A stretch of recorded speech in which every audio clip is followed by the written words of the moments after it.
E-mini gapping down. I mentioned yesterday that I put a lot of my shorts back on when we were up here, and I still think we may have to get a double top before we begin the sell-off, because the reversal up is so strong. Usually when you get big down, big up, you get big confusion, and the bears are hesitant to sell the first reversal down. Usually they need at least a micro double top. The bulls are hoping for a cup and handle. We get a reversal and then a pullback. 15-minute chart here. Well, take a look at the 60-minute chart. So a reversal, so that's a cup, and then a pullback, handle. Or this could be the handle as well. So reversal or handle. For the bears, you can call it a wedge, 1, 2, 3. You can call it a final flag. You get this double top, lower high major trend reversal. I think we have to test up to this high one more time. And therefore, I think the odds are against the bear trend resumption beginning here. I think we have to get up there one more time, maybe even break above it. But we'll see. The past 3 days have been trading range days. Yesterday, we had an attempt at a small pullback bull trend day, but I mentioned that we were not getting gaps, and therefore it was probably a bull leg in a trading range day. And then day before, quiet trading range. Day before, we rallied but spent 70 bars or 60 bars in a tight range. So 3 trading range days. That increases the chances today's a trading range day. And then on the daily chart, we have big down, big up. That increases the chances of the market going sideways for at least a couple more days on the daily chart. And that therefore increases the chances of a trading range day on the 5-minute chart as well. All right, so possible low of the day. And the bulls want a failed breakout below yesterday's low. You know, they have a bull channel, and we're at the bottom of the channel, trying to reverse up.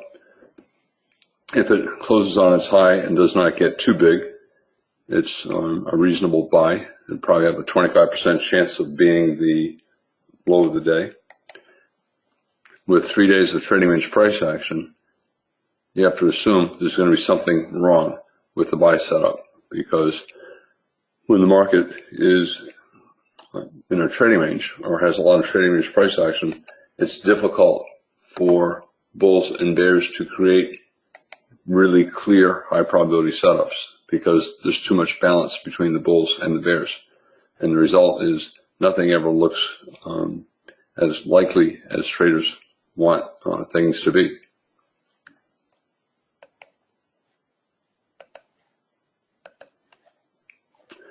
Bottom of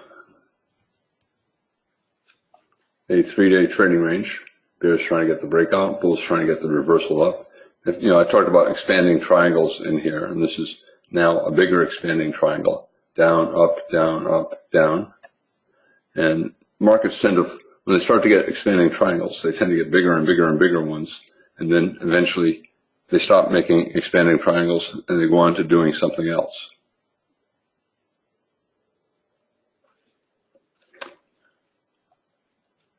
So the bulls want the bar to close on its high, and they don't want it to get any bigger than it currently is. If they get it, 25% chance low of the day, reasonable buy. Higher probability, you wait to see if we get, you know, a second or third consecutive big bull bar. I'm expecting, even if it is a good bull bar, and even if we do go up, I'm expecting a trading range open. But it's a reasonable swing buy. Bulls trying to close the gap, yesterday's low. They have to get above the 60-minute moving average. They have to get above the lower highs. They have to get above the trend line. And that is a lot. Okay? So 2-tick tail instead of a 1-tick tail, or instead of the bar closing on its high. So while it's possible that it's the low of the day, you have to look at it and say, well, it's not quite, it doesn't quite look, you know, strong enough.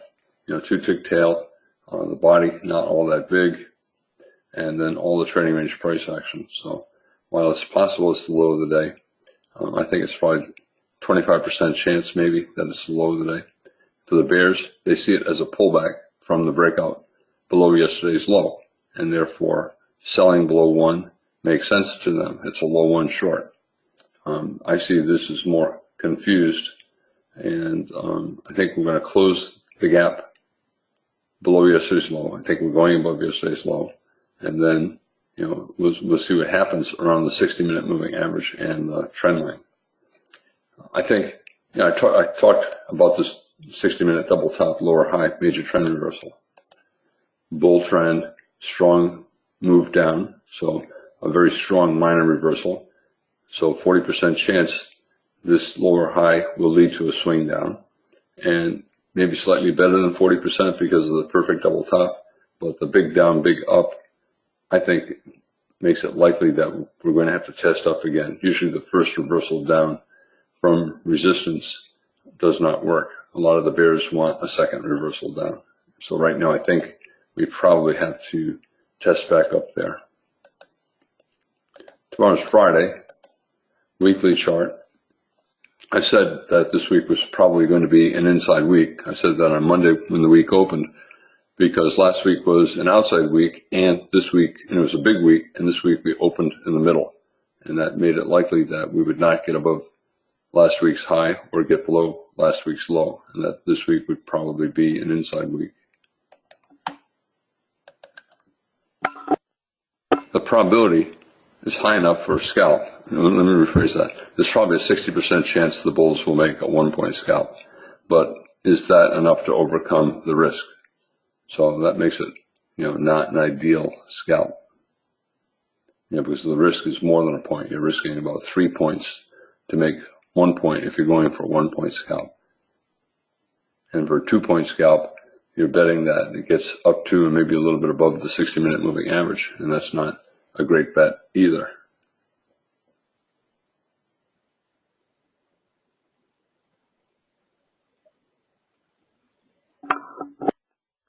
You can see the hesitation. So instead of going above 1 and then racing higher, and went 1 tick above 1, and is deciding, is it a test of yesterday's low and an opening reversal down from yesterday's low for an early high of the day, or is it a failed breakout below yesterday's low and an early low of the day? Not a lot of bears will sell below 2, but it is a possible high of the day. Sometimes you get a situation like this where you get an attempt to reverse up and you get a decent bull bar, and the very next bar you get the high of the day and the market sells off. So is it going to close on its low, which would be better for the bears, or will it have a 2 or 3 tick tail, which would, 2 tick tail? My guess is buyers below.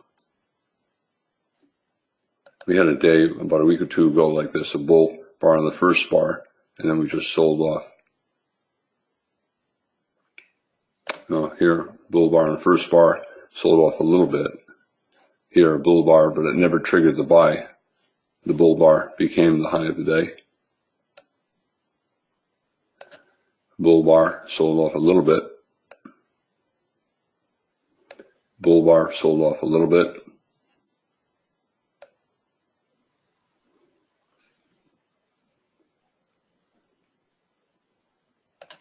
Bull bar never triggered the buy. Here, this is what I was thinking of. Bull bar traded above the high and then just became the high of the day.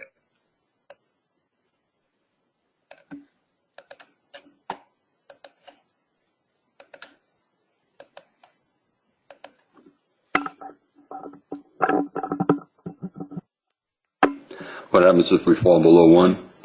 We have a 3-bar tight trading range, and we're at support, the bottom of a 3-day range, and therefore probably buyers below 1. If we do go below 1 and reverse up a second time, that would be a second failed breakout below yesterday's low, and that would be a buy signal. Second failed breakout patterns work better if they're not tight trading ranges. Yesterday's a tight trading range, and that lowered the probability that the second entry short would succeed. Here we had decent bars, and that increased the chances that the second entry short would be successful.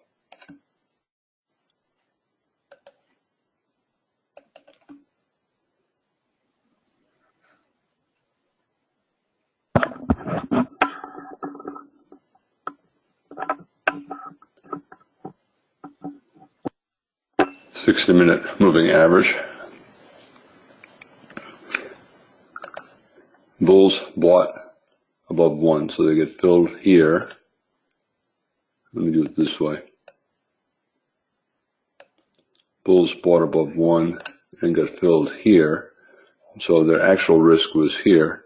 Usually the market will go up at least as much as the actual risk, and therefore we probably have to go up a little bit higher. For the bears, they want a reversal down, opening reversal from the 60-minute and 5-minute moving averages. I think we're always in long. It's a micro double bottom. We gapped down and rallied on 1. We went down again on 2 and then rallied on 3. And like I said, a decent buy signal bar. And then we now know the actual risk. The context is okay, failed breakout 3-day range. The odds are we're going to go up at least a little bit more. Consecutive bull bars. I think we were always in long when we went above 1. But the bulls so far have a lack of consecutive big bull bars. I think we'll get to the trend line above. And as I said, I think we're going to go back up to yesterday's high, which is a test of that double top. So I think that's where the market's going. I don't know if we'll get there today. I know it doesn't really look like a wedge, but I think of it as a wedge, and I think the computers see it as a wedge. 3 pushes down in a channel.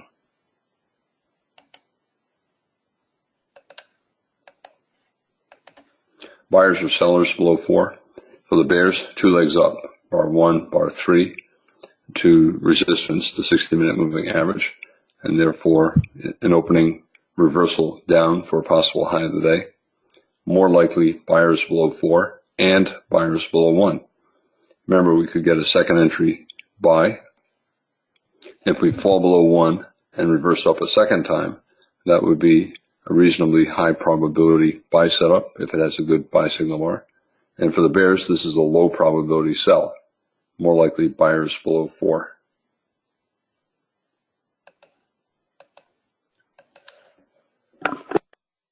Probably buyers below. I think the odds are against a big bear trend day because of a couple of things. One, location. We're at the bottom of a trading range. We're at the daily moving average.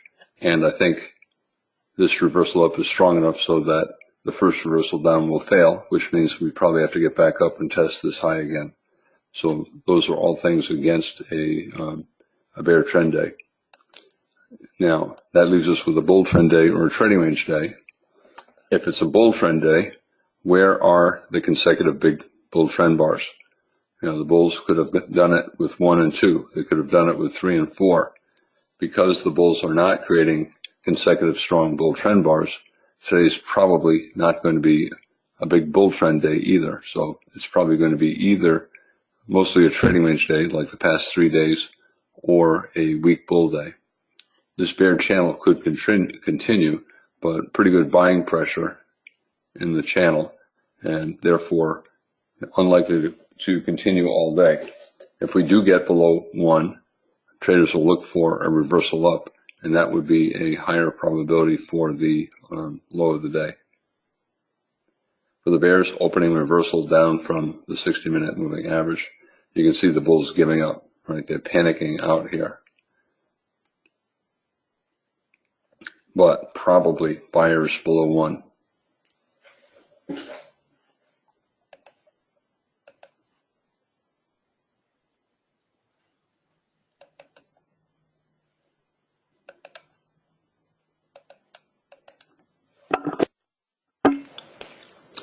there's the new low, but probably buyers below. Just like the bulls failed to get consecutive big bull bars, 1, 2, 3, 4, the bears probably will fail to get consecutive big bear bars. Obviously I want the market to go down because I'm short, but for day trading, I think it's more likely that there'll be buyers here.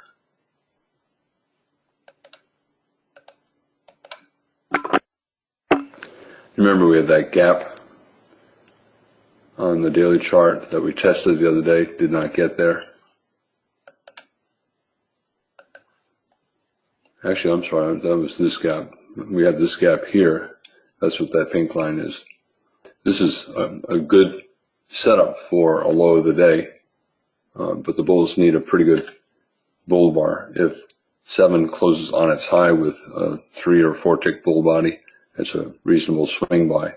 On the other hand, if 7 closes on its low, I think the market then is always in short, and it would probably be the high of the day.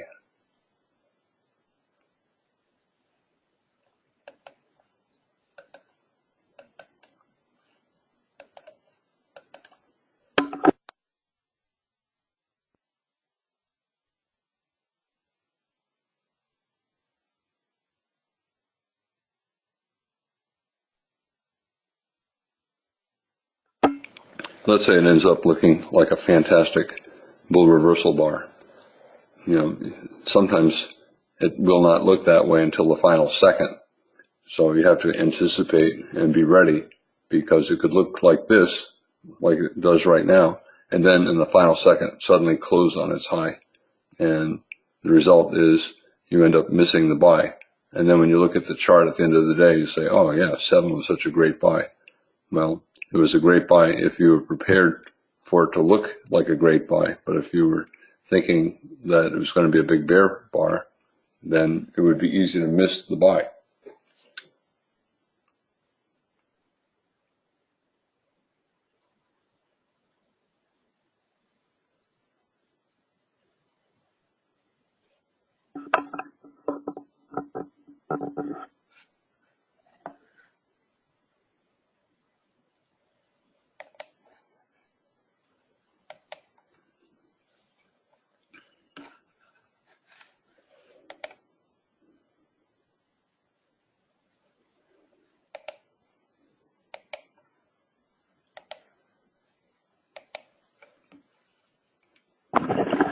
Let's say it has a 2-tick tail on top, still a reasonable swing buy. Let's say it closes on its high and has a 5-tick bull body. Then I think it would be a strong swing buy and also high enough probability for a scalp. The market, 50% of the time, the market has a strong move on the open that ends up in the wrong direction. So far we had a strong move up, wrong direction, and now we have a strong move down. And it's too early to tell if it's the wrong direction. But if you're a bear, you clearly are not happy with it spending a lot of time around the one low. You want it to be at the low of the bar. What will traders do if it has a 1-tick bull body or a 1-tick bear body? Well, a lot of traders will wait. For the bears, they'll see it as confirmation of the 6 bear reversal. And as bulls, they'll see it as a reversal bar that's not very strong. You can see they're not going to let us know until the final second.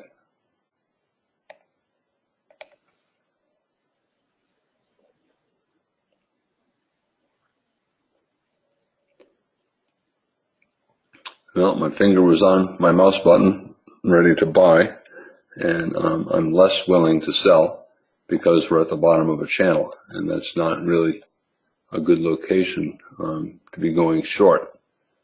If you're trading it like a bear channel, you're looking to sell pullbacks, 50% pullbacks. That's where you sell if you're thinking of it as a bear channel. Now, is it a reversal bar? I don't know. The close is around the middle of the bar. We have consecutive bear bars. I think it's not a particularly good buy signal bar. But if we reverse up strongly, either one huge bull bar or 3 or 4 small bull bars, it'll be back to always in long. Just like we had good bull bars 1 and 3 with bad follow through, we have a good bear bar 6 with fairly bad follow through 7 with that big tail and the small body. This is trading range price action. Now, a lot of traders will buy here because of breakout mode on the open. After the first bar, we went to a new high, reversed down. We went to a new low, and we're trying to reverse up. And therefore, traders think that it's in breakout mode with bulls buying above the high and bears selling below the low. And they'll buy here even with a bad buy signal bar, thinking that maybe 50-50 chance if we go up. I don't think it's 50-50. I think the bulls probably will need a micro double bottom here. So I only wanted to buy above 7 if it was a pretty good looking bull bar, which it's not.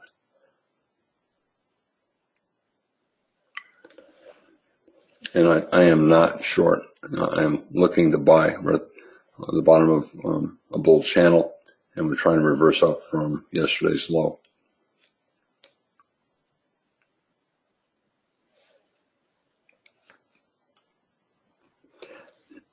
You probably have sensed that a lot of the bars have looked uncertain. They've been going up and down, up and down, up and down, up and down. That is trading range price action. And it increases the chances that today will be another day very similar to the past several days where we've had a lot of reversals. For the bulls, this is another expanding triangle, down, up, down, and then trying to get a second entry buy.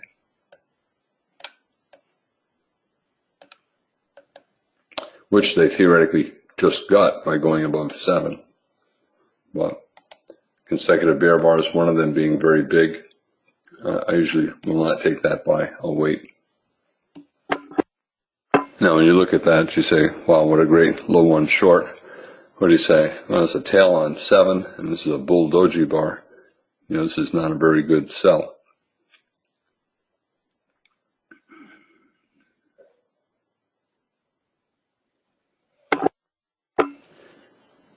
Eight overlapped 1 has a bull body plus the tail on 7, and we're at the bottom of a channel. So while this is always in short, I'm not yet convinced that this is going to be a bear trend day. And therefore I'm flat. I did not sell below 8.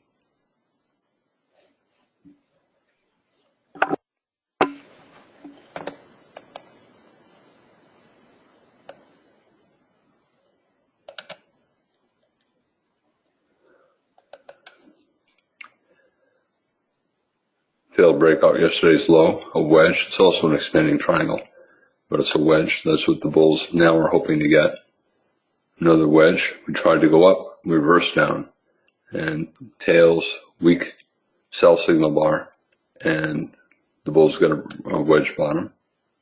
This might be this is what the bulls would like, but because it's in a fairly tight channel, first reversal up probably minor, and the bulls therefore usually need one attempt to resume the bear trend before they can get a major reversal.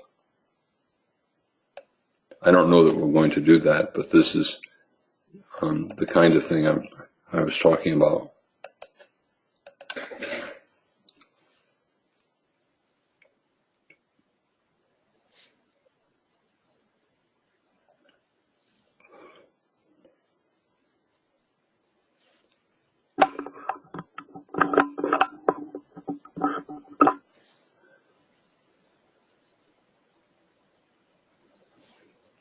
Into the gap.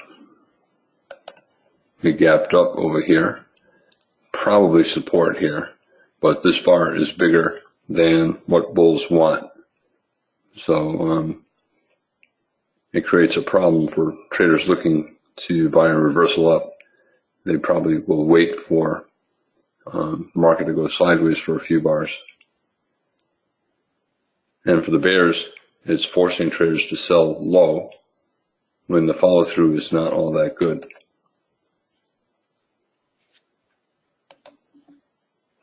I want to check my VXX. That's very good.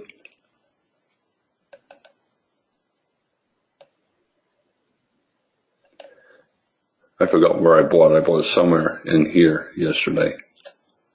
So this is up about 70 points.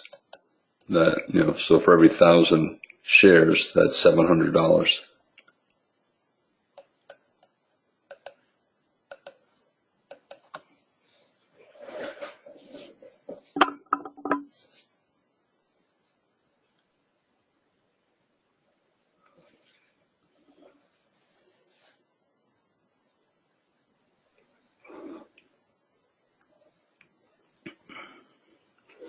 The odds of today being a bull trend day are small. We've had a lot of reversal days over the past month, and this could still be a reversal day. And a lot of the reversal days have had dramatic sell-offs. Strong sell-off, huge reversal up. Strong sell-off, huge reversal up.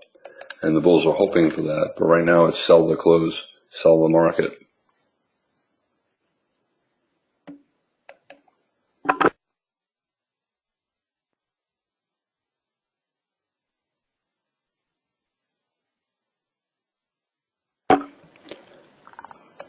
I happened to look on the open at the ticks, and on the open they opened minus 1,000, which is really, really unusual on the open.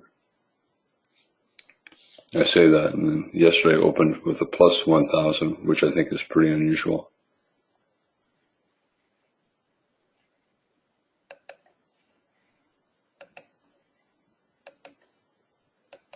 For the bulls, parabolic wedge, looking for a reversal up from support, and they're hoping for a dramatic reversal like this.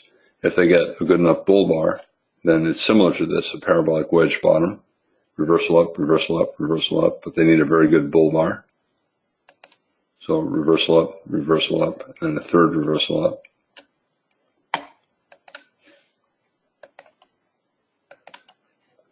Another climactic reversal here, took 3 pushes down and then reversal. It became a huge bull day, but the initial sell-off was not all that deep, and therefore the reversal up could lead to a bull trend. Usually when you get a reversal day, it does not get back above the high.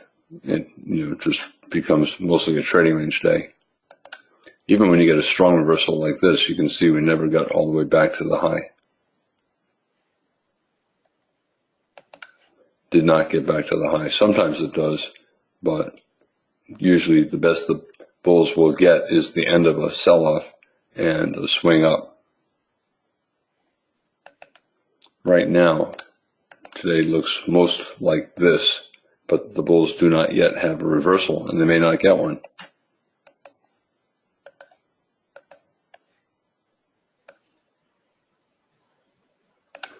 It's interesting that it reversed down from the low of 2 weeks ago. I kept talking about that 2 weeks ago it was a buy signal, and it triggered but reversed down, and then it was a sell signal, and the week closed on its low last week, and this week has spent a lot of time testing that sell signal, the low of that bar, which is that green line. It was support, and it turns out it was an opening reversal down from last week's low. The reason why this is dangerous is because of this. It's so climactic, and we've had a lot of very abrupt reversal days. So if you sell that close, you have to sell more up here and then hope to get out break even on a test halfway down. So it's a big, big risk.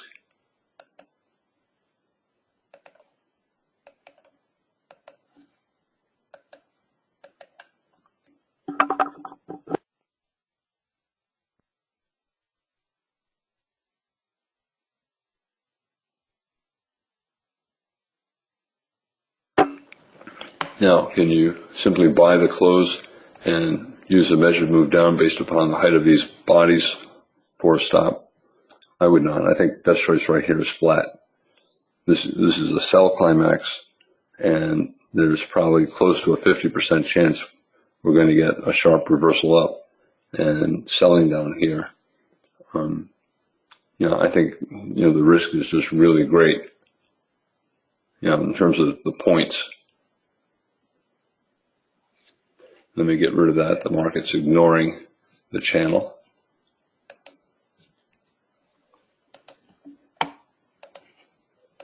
Anyway, the reason why I went short up here was because I would have a hard time selling in the middle of a sell climax, and I thought the upside was not very big. Let me check VXX now. Okay, so it's up about 80 points from when I sold, or when I bought the VXX, which is the equivalent of selling the E-mini. All right, the bull's trying to get a parabolic wedge reversal at the low of the day. If they get a strong buy signal bar, 11, some bulls will take a chance and just buy above 11. If it's not a very strong bull bar, a lot of traders will wait to see if we get a reversal up. Here, not a strong buy signal bar. Okay, we have a bear doji and a good bull bar, bad follow through, and it did not really become always in long until we got that. Here we had a very good buy signal bar, so traders bought above its high, parabolic wedge. Here, is it always in long here? I don't think it's always in long. The sell-off is so steep, the bulls would need some kind of a test down, and they tested down twice. But buying above a big bull bar, probably a minor reversal, so you'll get a scalp. Here, a lot of reversals here, so while it's a possible wedge bottom and low of the day, you have to bet on reversals. Probably did not become clearly always in long until we had a pair of bull bars here, or until we had that. Decent bull bar. By the time you get 2 or 3 bull bars, traders think it's long. Decent buy signal bar, and never became very strong, and that's why we spent most of the day sideways.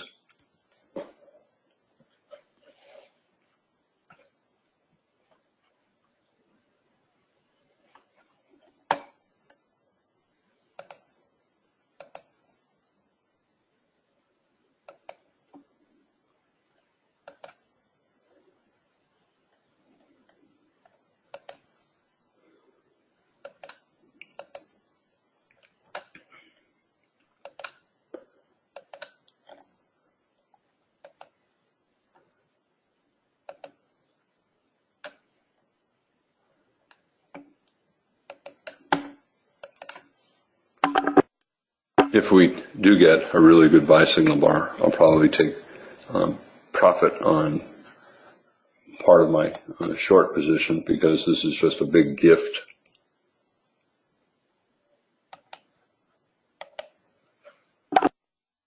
I just took part of it off. It's just too big a gift. All right, I just took some profits.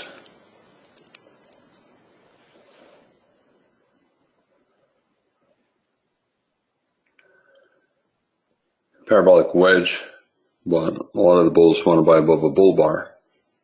10, not a bull bar, but 11 might be a bull bar.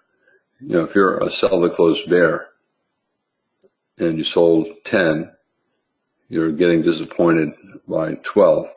This is the final bar of the hour, and the bears want the start of a big sell-off, and the bulls want a higher low major trend reversal. Bear trend, bull breakout, higher low.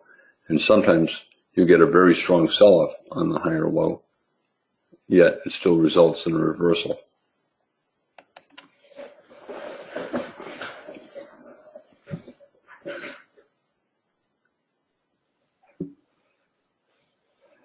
So what do? I think it's difficult to do anything. What I did was I took profits. or at least a lot of profits. I didn't take everything off.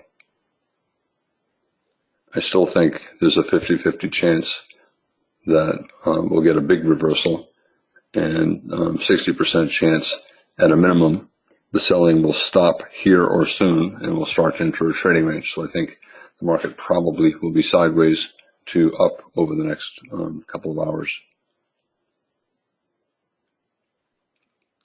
That's the end of the first hour. Sell the closed bears 10, disappointed by 11 and 12, and they're deciding what to do. A lot of them are buying back their shorts, just like I bought back my shorts.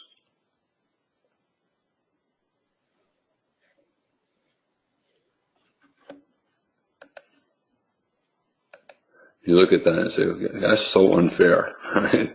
You know, it was such a good sell to close market, and now look at this, it's up 5 points in just a matter of minutes.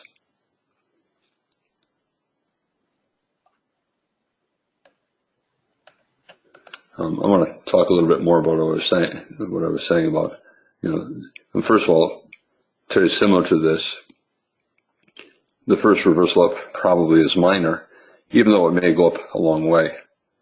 And that means we'll probably test down at some point. And then I talked about the higher low major trend reversal and how a lot of times when you get that higher low, it can be pretty dramatic. The sell-off down can be really pretty dramatic. This one is just lazy, a weak sell-off.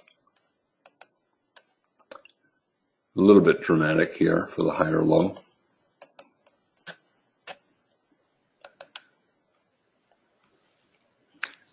This is a small version of a dramatic sell-off for a higher low major trend reversal. Again, same kind of thing.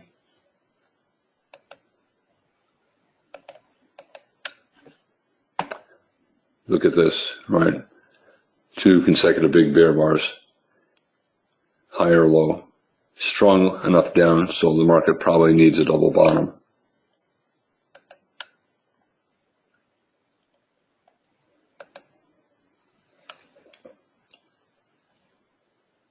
A failed higher low.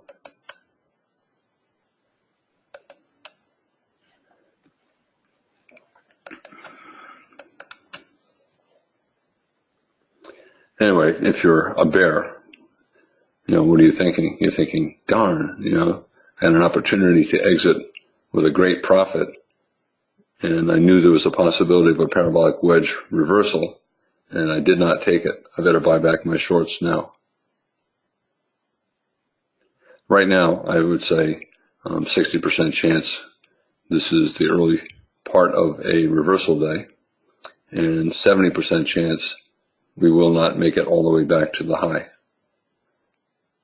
I think we're always in long right now.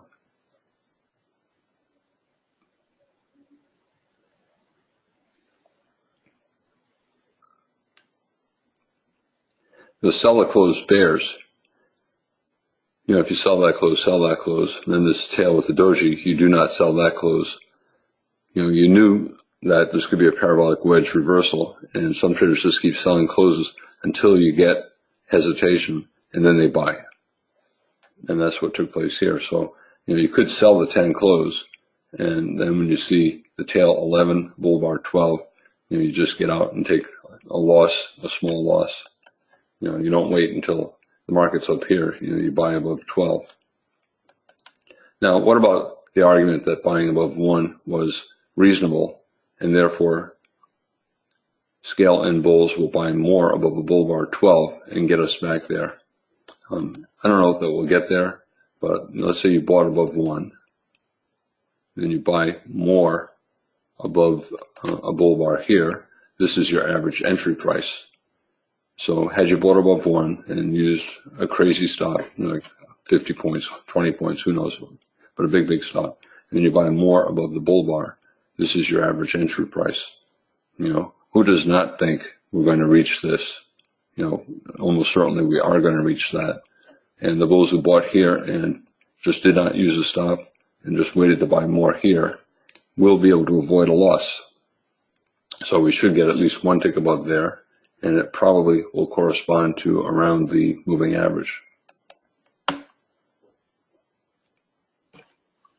me take a look at ticks. Ticks down to 1,000 again, minus 1,000. Usually not the low. Let me put up a 1 minute chart. Okay, ticks fell to 1,000. Usually not the final low in price, but it might be today because of the parabolic wedge. Now, who's going to sell this? Right, arguing we're in a bear channel, and therefore you sell every strong reversal up. I think we're always in long. But I also think it's a minor reversal, which means I think we will test back down. I don't know if we test back down on the next bar or two, or if we rally up for 10 bars and then test back down.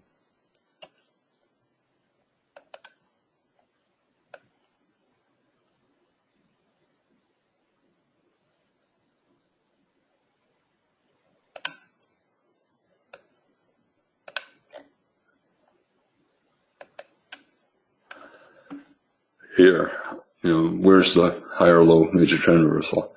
Well, it's right here.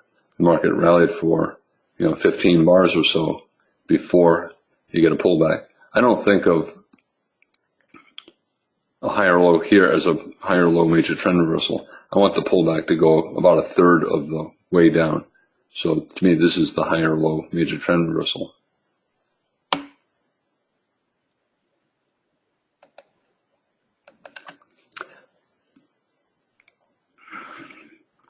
You say, wait a minute, what's going on here, right? This isn't right? It's telling you that even though it's a reversal, it's not all that strong. I still think we're always in long, and I think we'll probably get a higher low. So I would not sell below 13 or 14. But it's enough to make bulls nervous. They wanted the market to go much higher. They wanted several bull bars before they got hesitation. And they're getting this bull bar hesitation, right? Bull bar hesitation. For the bears, double top 8. Yesterday we had that strong reversal up 55, yet it was still a double top bear flag.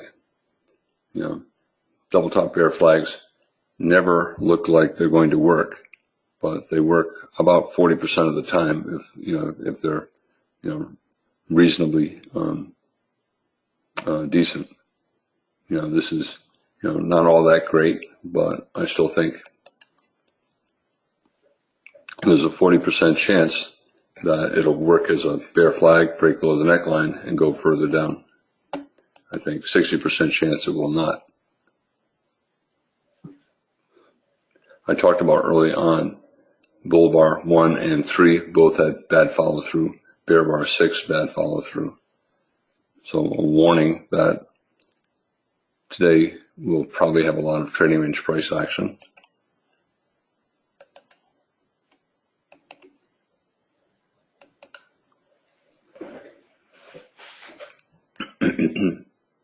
I still think we're always in long, but obviously if 14 closes on its low, I think a lot of the bulls will get out and wait for a second entry buy.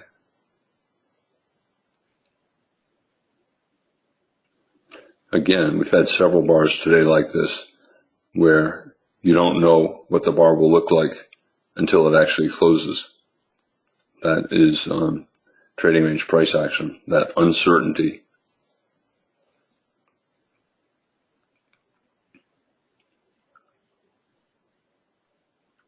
Well, low 1 short, but I think buyers blow. However, with it closing on its low, a lot of bulls will not take the buy.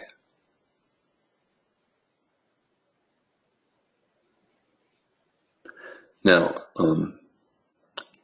a bear bar, a lot of the bulls give up here, right? They get out. And I was going to say that when you get a bar like that, a lot of bulls will buy right above the 14 low to prevent the market from falling below 14, because they know that theoretically it's an exit below 14 and they don't want to exit. So they buy and try to prevent 15 from falling below 14. For the bears, double top bear flag, but strong enough reversal, a lot of the bears will wait for a second entry sell.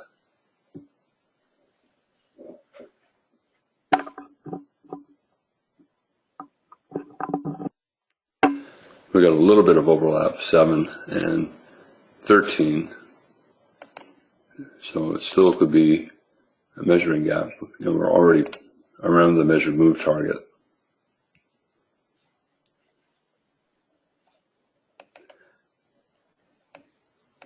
Daily chart, no real targets. We're in the gap. Weekly chart, tomorrow's Friday, and we could still close near the low of the week. Theoretically, it's possible for us to even close below the low of the week, of last week.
These are targets for tomorrow if we continue down.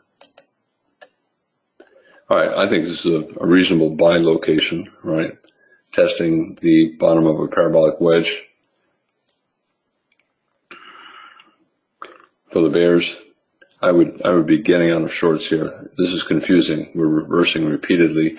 We have a parabolic wedge, so big down, big up, big confusion, trading range likely, and now we're big down again.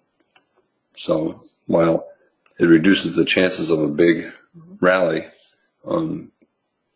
it also, this reversal up and the parabolic wedge reduced the chances of much more down. So looks like we're probably going to enter a trading range.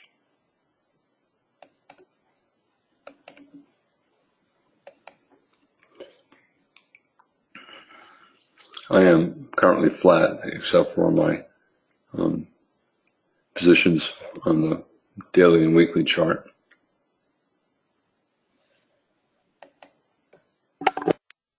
For the bears, a pullback from, well, the bears see this 2-bar rally as a bear flag and as a double top bear flag. And this is the breakout, and 16 is the pullback, but it has a bull body, and a lot of bears will not want to take that short. And because of the immediate sell-off on 15-16, a lot of bulls are hesitant to buy with a limit order 16 low. Right now I'm flat, looking for a reversal up, but I would like to get a stop entry.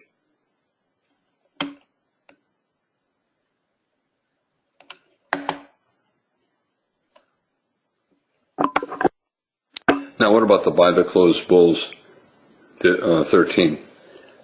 The odds are they will make money, so the odds are we have to get back to the 13 close.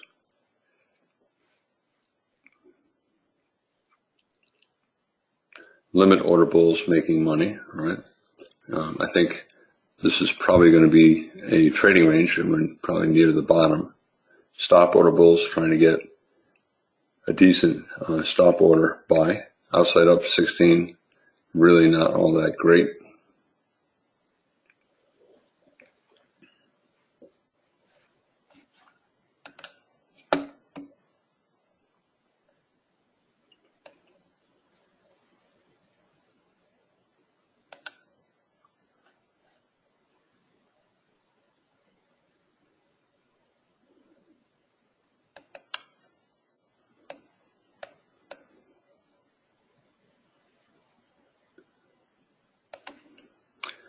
This pink line is a gap, and it's also the open of the week. Let me just turn it into a blue line.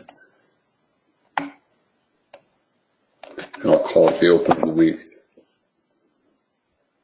It's only a tick away from the gap.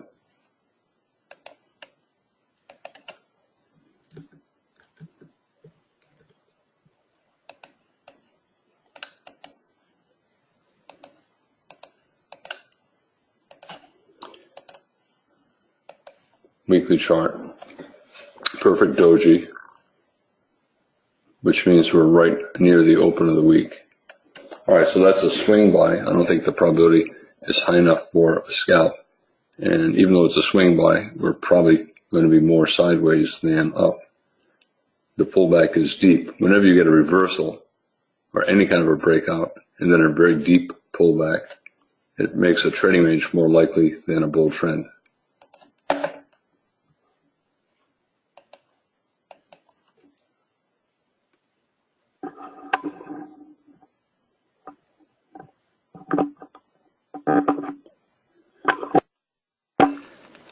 What do the double top bear flag bears do?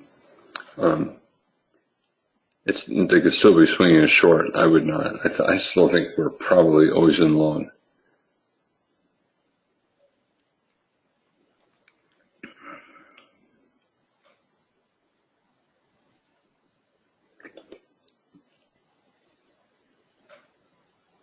When you get double top bear flags, it's very common for them to keep trying to reverse, yet they channel down lower and lower and lower.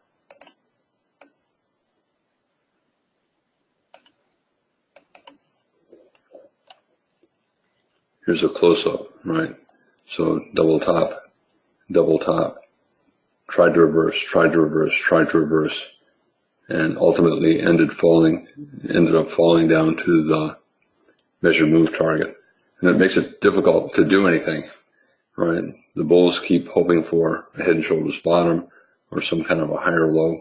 And here we have a decent bull bar, another decent bull bar here, but the market just kept going down. And that's the same kind of thing that is here, that can be happening here. And it makes it hard to take stop entry buys.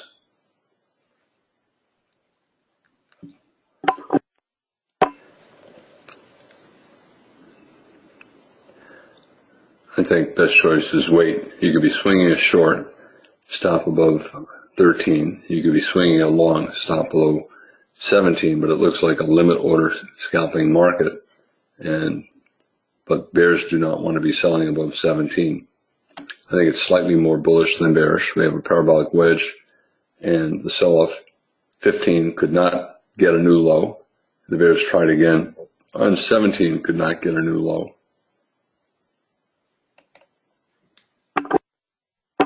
Trading range behavior, right?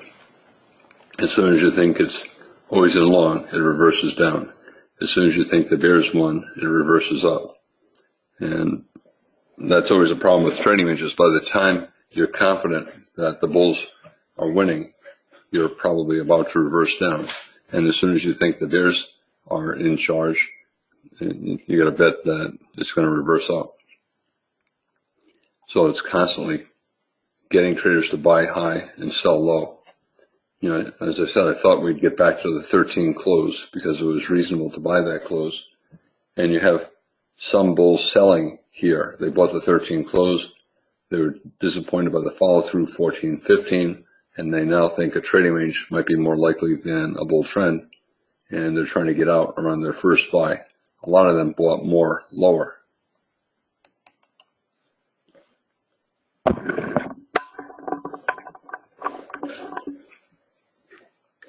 The 13 high, I think, is a fairly major lower high. It's the neckline of a double bottom.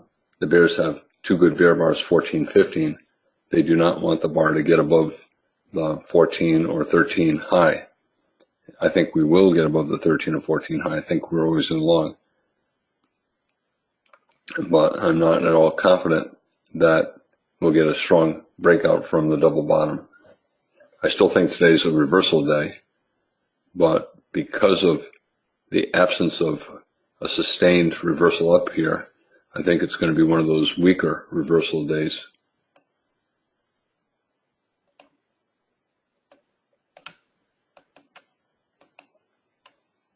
This is a stronger reversal day.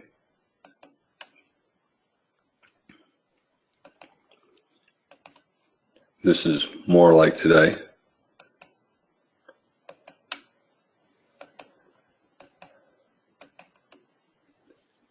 This is a weaker reversal day where the market spent a lot of time going sideways.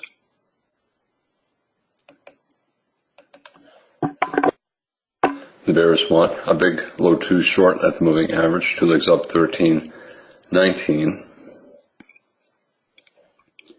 If they get a pretty good bear bar on 20, I think it would be a reasonable short. I think it's more likely that we're going up and that we've seen the low of the day. By bar 18, 90% chance you've seen either the high or low of the day. And this is one of those days where we might have seen both.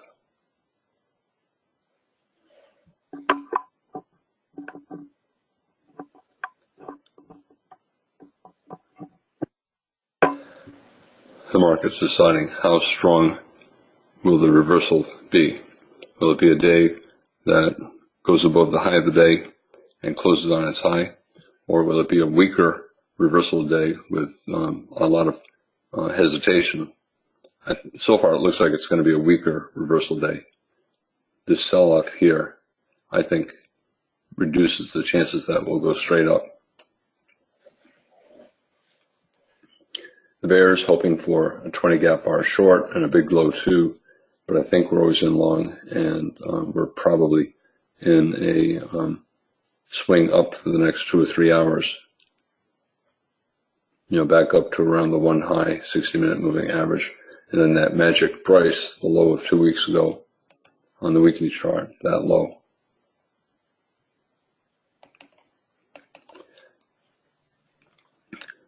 So far, weak follow through, right?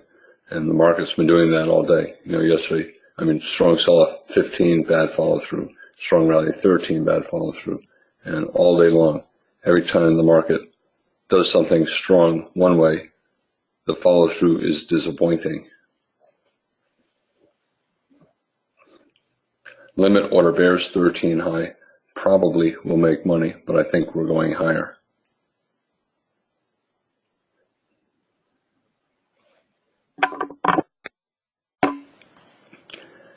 Consecutive bull bars, again, reinforcing always in long, but 20 is not all that big. Plus, I think limit order bears will probably make money at the 13 high, so I think we will pull back below the 13 high. So bulls, while some bulls will be buying closes, they'll probably buy small, and they'll also look to buy pullbacks. Other bulls will simply buy pullbacks.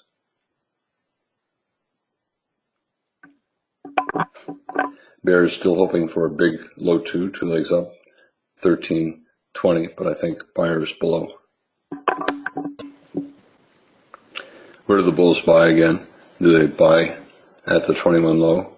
It depends. If it closes on its low, a lot of the always in bulls will get out and wait.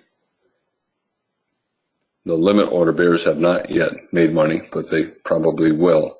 So 21 will probably dip at least 1 tick below the 13 high.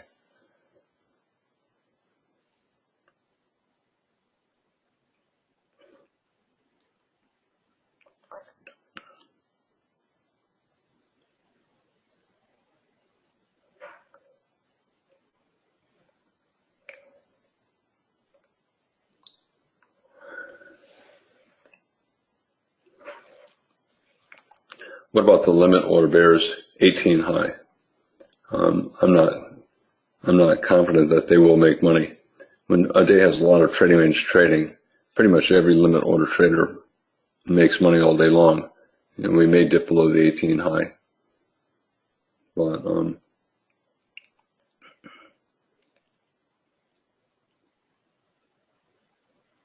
I'm not sure that we will. And for the bears, it's a big low 2 short.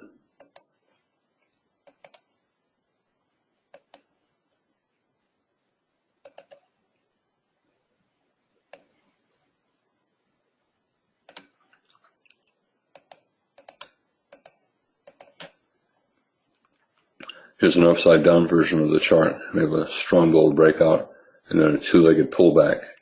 But this sell-off is strong enough so that the bulls want probably a micro level bottom here. Remember, this is upside down, so when I'm talking about bulls, I'm actually talking about bears. But if you're just looking at this chart, we got a buy climax and a two-legged pullback, and that looks like a bull flag. And therefore, this looks like a bear flag.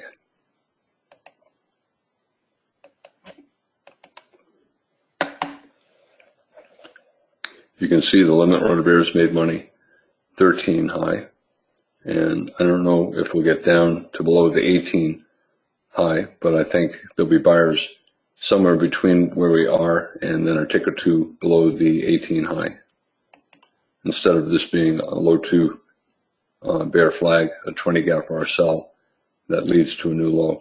We've had two reversals up, and they're both reasonably strong, and that makes a new low of the day unlikely. So probably, I don't know, 60% chance we've seen the low of the day, maybe 70% chance we've seen the low of the day. We still have not broken out of the 18 bar range. Here's bar 18. This is the low of the first 18 bars. This is the high. We're still in that range. A couple days this week, we never broke out. Here, 18 bar range never broke out. Here, 18 bar range never broke above the high. So we had 2 days this week where the first 18 bars created both the high and low. And so far, this is a third day.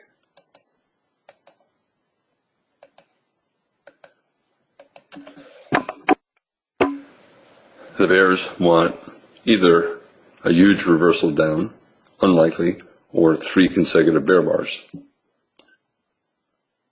And yesterday we had 2 consecutive bear bars and then a bull bar. So I suspect we'll get 2 bear bars, but not a third. If we get a third and 2 of them close near their lows, then we might become always in short. You know, if the bars are big enough, you know, that would make us always in short. I still think 70% chance we've seen the low of the day, and if there are buyers around the 21 low, the 13 high, and the 18 high, the market right now is deciding whether the limit order bears 18 high will make money. Will it dip below that high?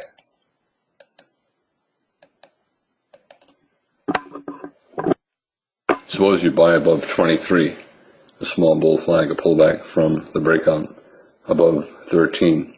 I still think you need to stop below 15 or 17 because we have a deep pullback here, and that increases the chances that we're in a trading range rather than a strong bull reversal. I still think we've seen the low of the day and that we're going to go sideways to up, but we might pull back more. You know, we may pull back all the way to the buy climax low here before the bulls come back. So anyone buying up here, I think, has to be trading small. And for the bears, they have a low 2 short, a 20 gap bar short, but 2 very strong reversals after a parabolic wedge bottom at support. So I think we're always in long. The open of the week might end up being a magnet. We traded below it, we traded above it, we traded below it, we traded above it. So maybe we have to pull back to it. 3 consecutive bear bars, but I still think always in long. But it makes a weaker buy above 23.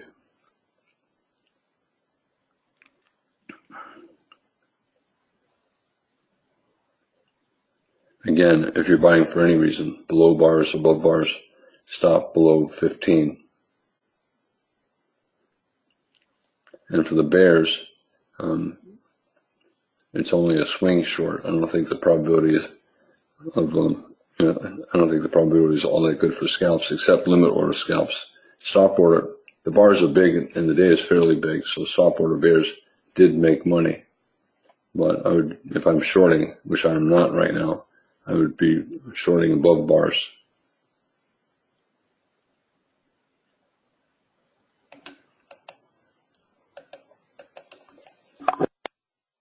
This is the close of the second hour. The bulls want a higher low major trend reversal, 60-minute chart, but so far, big tail increases the chances of sideways rather than up. And for the bears, breakout, but bad follow through, again increases the chances of sideways. So it looks like we may be sideways here.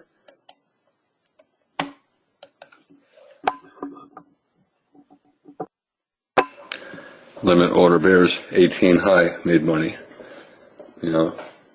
That's bad for the bulls. 19 is a good bull breakout above 18, yet the bears still made money. I think similarly, the bulls will make money scaling in on the way down here. While it's possible, this is a low 2 bear flag, and we break to a low of the day and get a measured move down from this low 2 or double top, more likely we'll get a higher low. Are we always in long yet? Or always in short yet? A lot of bears think so. That's why 24 became a bigger bear bar. But I still think we're probably going to get a higher low.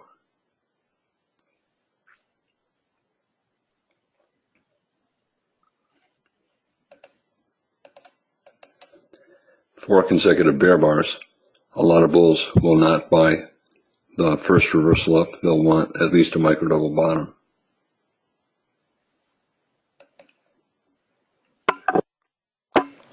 Remember, trading range day, as soon as you think it's bullish, it reverses. And as soon as you think it's bearish, it'll reverse as well. And therefore, selling here, I think, is, not a great sell.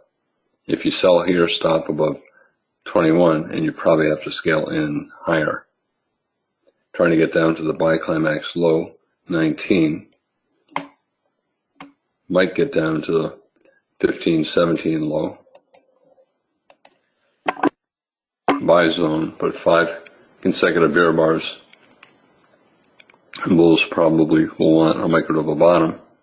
And I think a lot of the bears do not want to sell low because of all the reversals we've had. Big down, up, and big up, big down, big up, right? Now, this is one of those days where you have big reversals, and I thought it was buy the close here, and we got back there. I still think it's buy the close here, and I think we'll get back here as well. Here, we needed a micro double bottom before the bulls got their reversal, and the bulls might need a micro double bottom as well here after 5 bear bars. And for the bears, low 2 bear flag, but 2 strong reversals up. And therefore, I think it's more likely that we'll get a higher low, even with the 5 bear bars.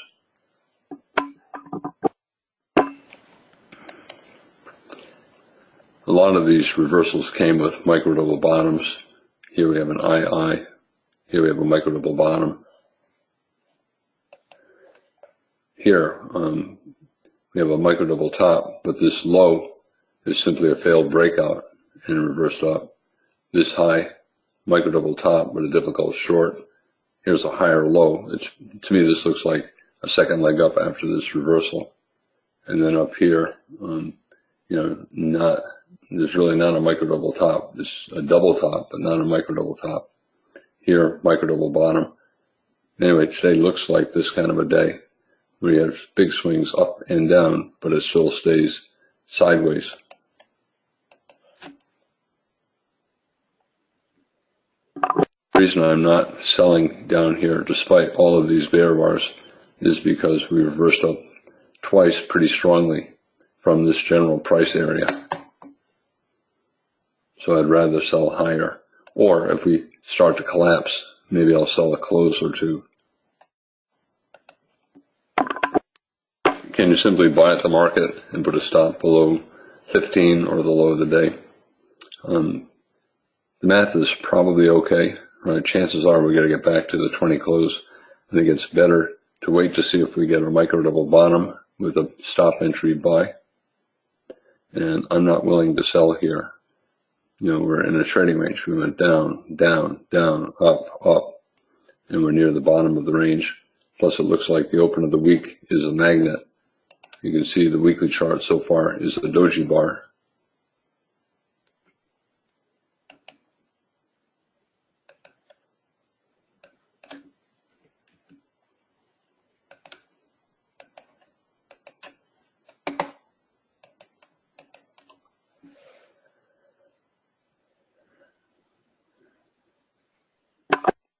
Well, right now I'm trapped out. I was hoping we'd get a reversal, and we're not getting what I want. And because of the trading range price action, I don't want to be selling at the low.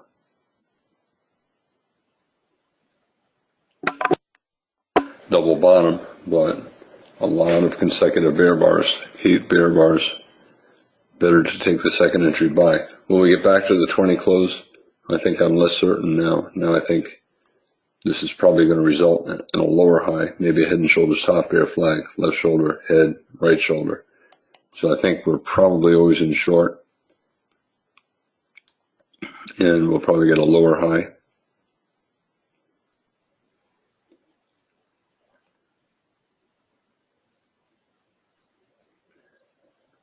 Whenever you have a lot of reversals, the one thing traders are fairly confident of is that the market is not going to go very far, that every leg up is going to get sold, every leg down is going to be bought.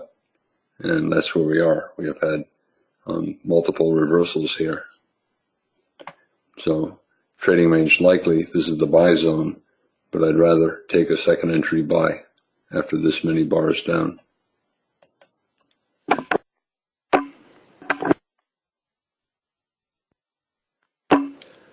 For the bears, this is a low one short, a pullback in a bear breakout or a bear reversal, but you're right at the bottom of a trading range day, so I think a lot of bears would rather sell higher. We might get a low too short at the moving average. We may go sideways here for 3 or 4 bars. And for the bulls, I need a second entry buy, so I'm not doing anything here. Breakout pullback short, but we're at support, bottom of the range, and we have a magnet just a little bit above the open of the week. So I'm trapped out. I don't want to sell down here, but I'd like the market to go sideways a little bit. I may have to wait for it to bounce for a few bars and then sell off to a slightly higher low. 60-minute chart, the bull's still trying to get a higher low. So bear trend, bull breakout, higher low, trying to get a micro double bottom. You can see they bought below the bull inside bar.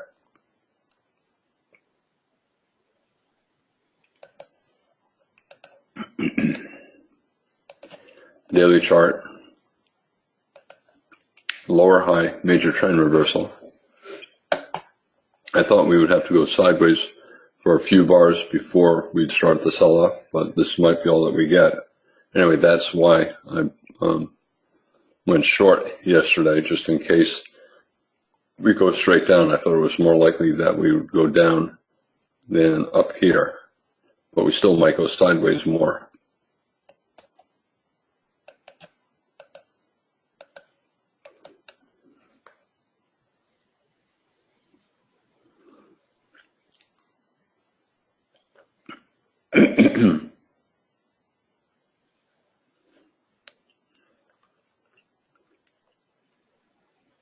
Even though we're holding at the low, I think we're probably always in short, and this is probably going to be a minor reversal. Maybe we'll get up to the open of the week and the moving average.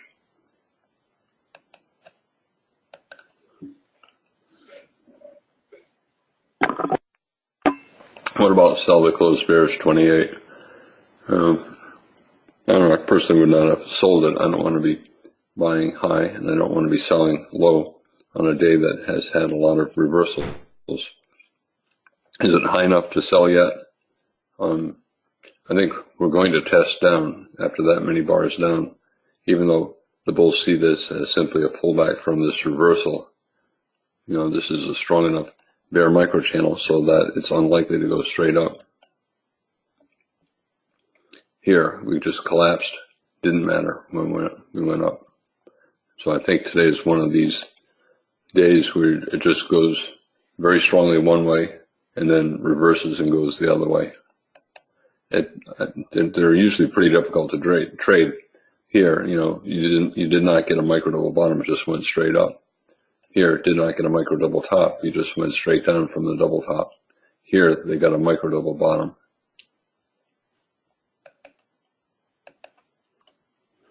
Again, collapse, went straight up, no micro double bottom.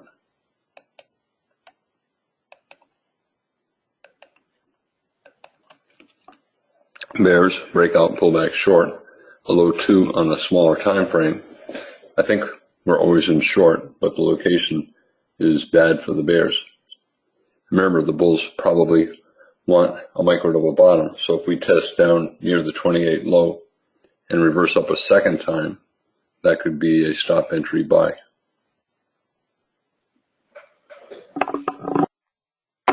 Buyers or sellers at the new low? Probably buyers.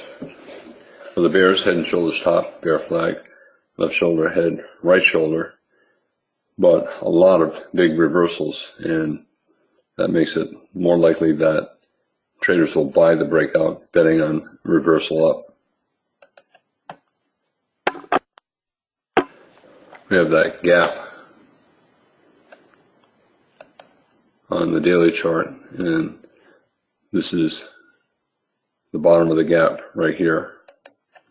Bulls would like to keep the gap open, but they need a reversal up. This is becoming more bearish than I was expecting after these reversals, and right now I'm flat, looking to buy, but I don't want to buy when breakouts are too big like this, so I'm trapped out.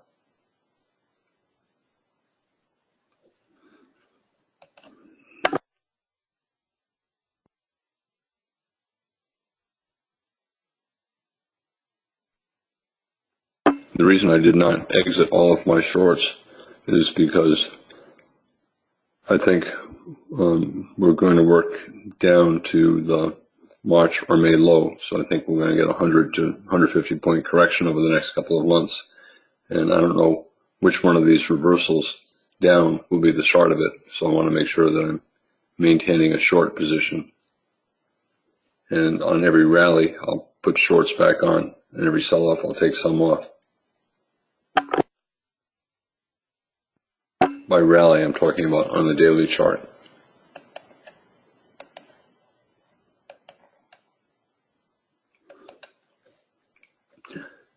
Okay, we have a head and shoulders top, bear flag. We have a trading range. Every head and shoulders top is a trading range.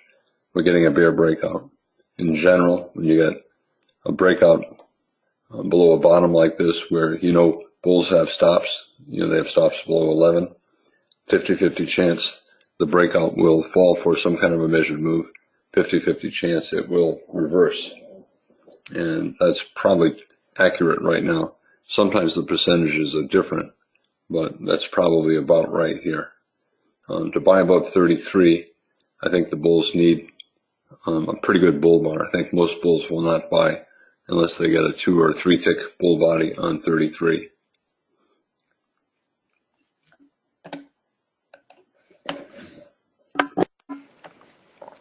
Usually, if you get a big reversal, like 8 points, there's not much left to the downside. But sometimes you can get a big reversal, 10 or more points, and then a huge bear trend.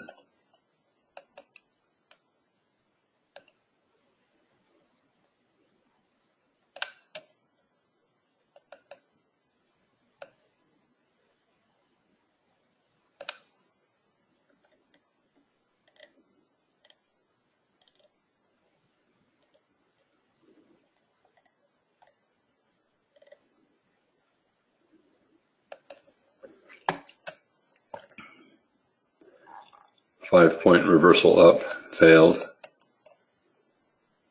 Here, more than a 10-point reversal up and failed.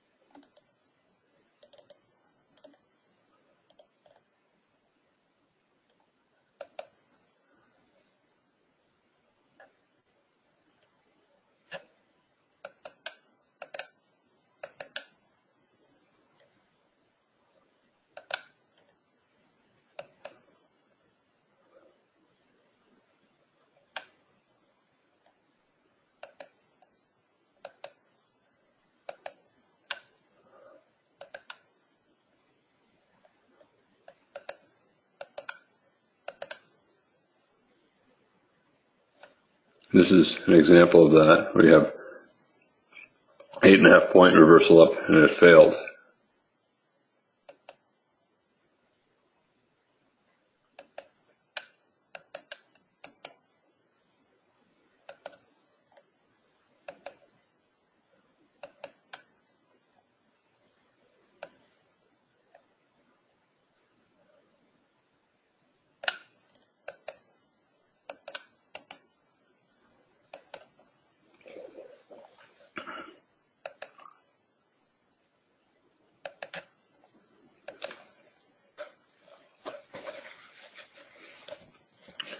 Sell the close, but with all of these reversals, I don't want to be selling low, and I did not sell below 31, so I'm flat.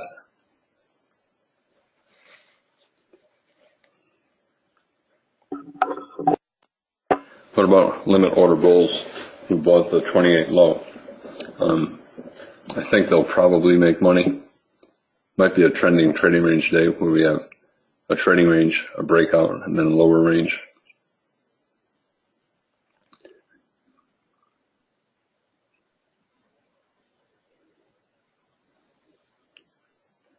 Too many bars down, so I'm not going to buy above 34 or 35. And I don't want to sell, so right now I'm trapped out. Well, what do? You got 3 consecutive bear bars. I think that lowers the probability for the bulls. The bulls want the failed breakout. I don't want to sell here, and I'm probably not going to buy 35 after the 3 bear bars, so I'm going to wait more.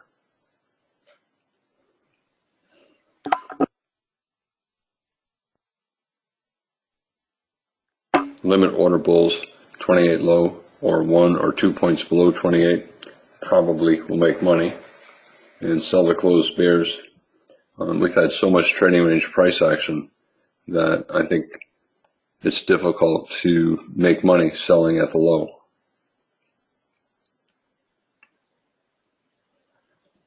When there's a lot of trading range price action, it's usually better to sell pullbacks than to sell breakouts.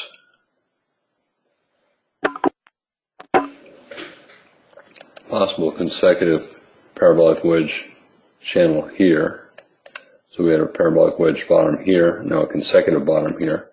This buying above 35 now is a better buy because now we have a micro double bottom. Is it a swing or a scalp? Well, it's interesting. It's a pretty tight bear channel, so usually the first reversal up is minor, but the context is good for the bulls. You got consecutive bottoms. We try to get a parabolic wedge bottom here, and now we're trying to get another one here. We have a micro double bottom. We have a lot of trading range price action above, and we're testing a support level, the gap on the daily chart. We're testing this high.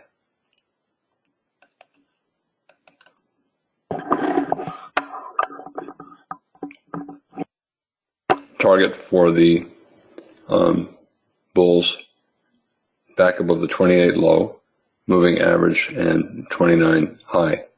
Less likely we will reverse up very strongly. If you don't buy this, I think if you're short, it's a good location to get out of shorts. Micro double bottom and consecutive bottoms. First bottom here and now a second bottom here. For the bears, 35 is a pullback from the breakout below the trading range, but I think most bears do not want to sell this low down.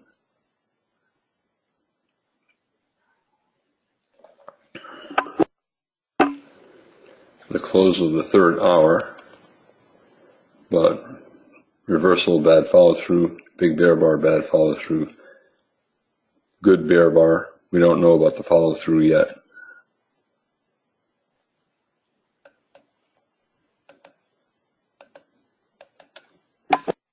Close the gap. We were hesitating, and close the gap. This is the gap on the daily chart. Weekly chart, we still have another day left, even though we had a big reversal up. I mentioned earlier in the week that it was still possible for the market to close below last week's low.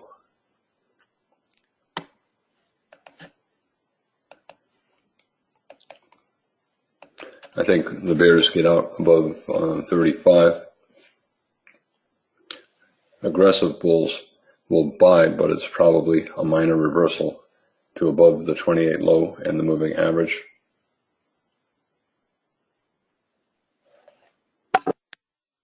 This is the daily chart. Bottom of the channel is a magnet, but I think the real target is this collection of lows down here.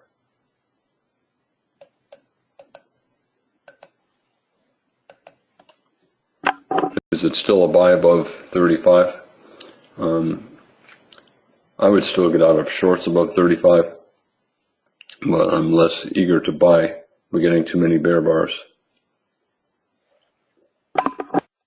Suppose 38 closes on its high, then I would get out of shorts for sure, and it's probably an okay buy, but it will probably turn into a scalp, and it'll probably stall above the 28 low around the moving average, maybe up to the 29 high. 29 high, it's a reasonable buy. You can argue it's a double bottom, despite the 8-bar bear micro channel, and therefore you have some bulls who buy up there, just use a very wide stop, and they'll buy more above a bull bar, like 35 or 38, and then look to get out around here, break even on this buy, and then with a profit on that buy.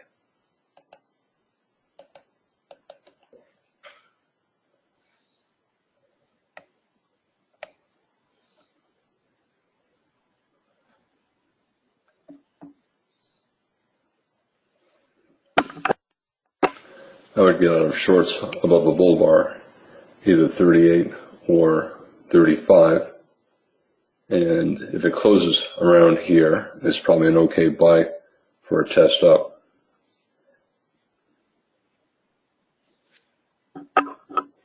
Can you sell this as a double top, 35, 38? I would not. If it gets above 38, I would get out of shorts, and it's probably an okay buy. Is it going to be a swing? Is it going to be a swing buy? Probably not. Probably bulls selling just above the 28 low and around the moving average. Bears are selling right here because they know a lot of bears will buy back shorts above 38. They're trying to prevent the bar from getting above 38. But the bears who are selling, a lot of them will buy back immediately if it gets above 38. A lot of bears do not want to sell here because we're losing momentum. Tight trading range selling at the bottom. The bears would rather sell higher, and it's still, I think, a buy above 38. Minor reversal, but if the bulls get a strong enough reversal up, it could be the start of a swing up. Bulls, I think, would like 40 to close up at the 38 high, the top of the tight range. And for the bears, I think it's pretty difficult to do anything long or short here. It's becoming a tight trading range, tilted a little bit down.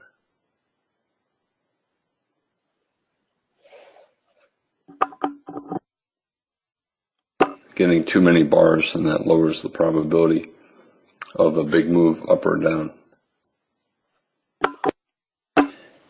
Well, I wanted to buy above 36, not filled. I wanted to buy above 38, not filled. So, and then 40, it's just, we're getting too many bars. So, I think it's not a very good buy. So I'm going to wait. The bears are still hoping for a measured move down. If we get one reversal up, I think the bears have a reasonable chance of a big move down. But when you get two reversals up, I think it just lowers the probability, and it's enough to make me not want to sell low. So right now I'm trapped out.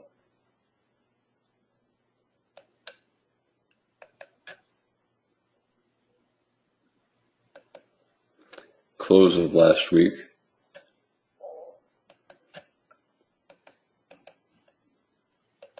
Weekly chart. Here's the close of last week.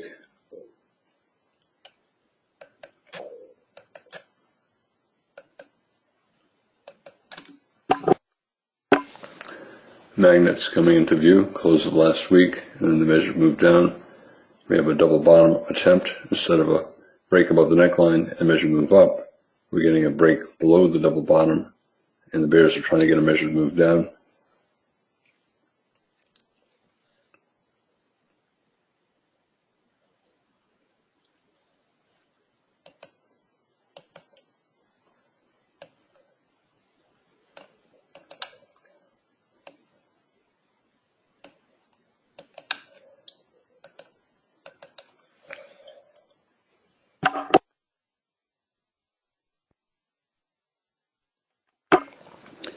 I want to look at leg one, leg two. So leg one,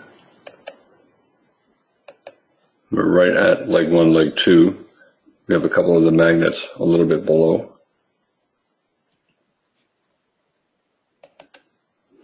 What about buying above 42 for the failed breakout, the sell climax 41?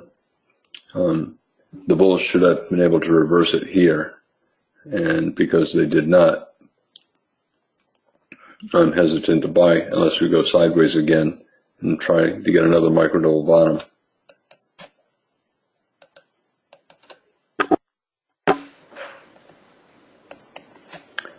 Ticks down to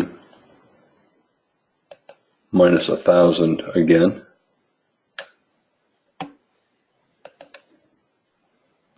It's interesting. Normally the first time ticks get to a minus 1,000, it's not the low of the day.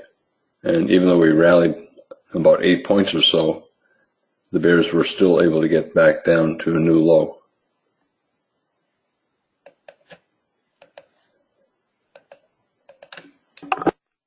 Sell climax, a bear breakout below the channel, near support, but very tight bear channel. Trying to get a bear breakout below a bear channel usually does not succeed, but we still have room to the targets below, and the channel is very tight, so I'm going to wait to buy. Either wait for a strong reversal up or for it to go sideways for a few bars, and I'm not willing to sell down here because we've had two strong reversals up, and that makes me want to sell pullbacks.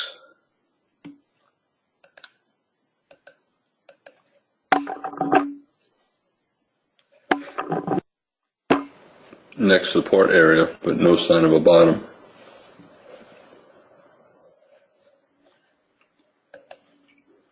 $60-minute chart.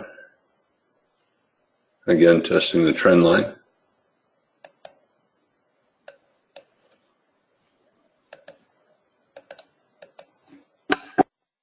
Sell the close, but in a free fall and at support. So I missed all of this.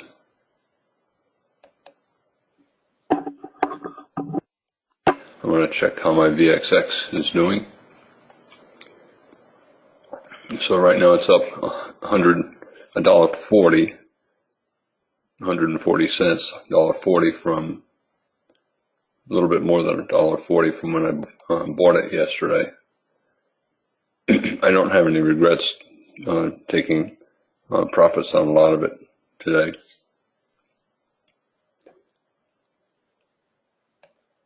$140 is $1,400 for every 1,000 contracts, or 1,000 shares.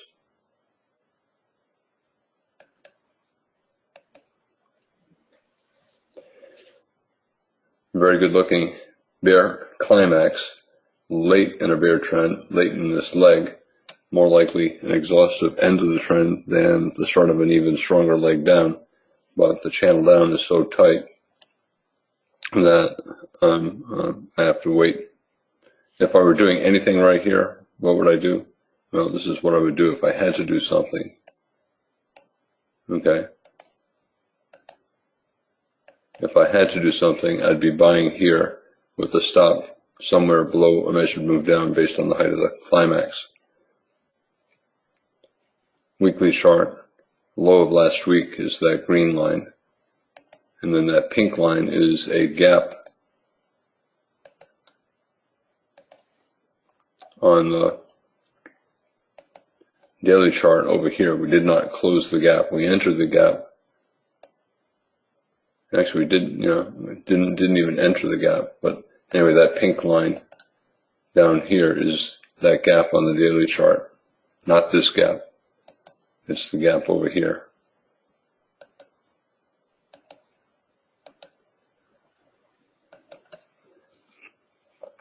Bears, it's a climax really late in the trend. I would get out above 44. And for the bulls, everybody knows it's climactic.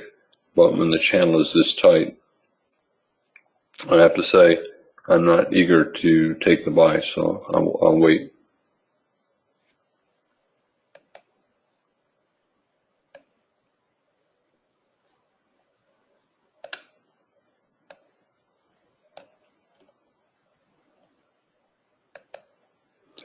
Consecutive sell climaxes usually results in a trading range for 10 or more bars.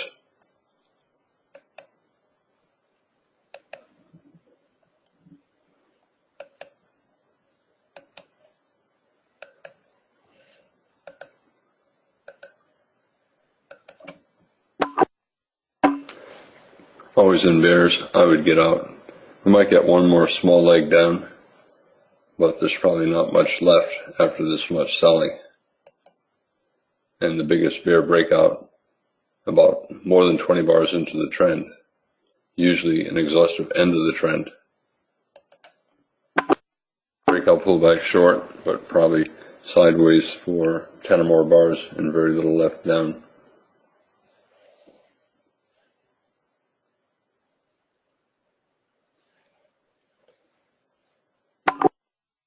Buyers or sellers below 44.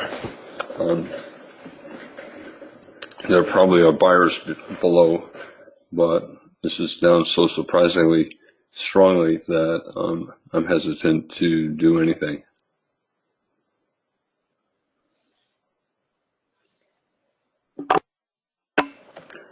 This could be that second leg down, right? You have sell the closed bears 43, disappointed 44, buying back shorts on 46. We have an II and a bear break below the II, but the bear break looks like it's failing. We're in a support area. Target for the bulls, if they get their reversal, is the top of the sell climax, which usually corresponds to around the moving average. I just took some more of my short off. Micro oval bottom, sell climax, late in a trend, probably sideways to up. The bears are low to short, but the probability is this is going to be an exhaustive end of the trend. That does not mean reversal. It just means the bear trend ends, for maybe 10 bars or so. A lot of the bears will take profits above a bull bar, like above 46, and then wait about 10 bars to see if the bulls can create a bull trend. If the bulls are unable to create much of a bull trend, then the bears will sell again.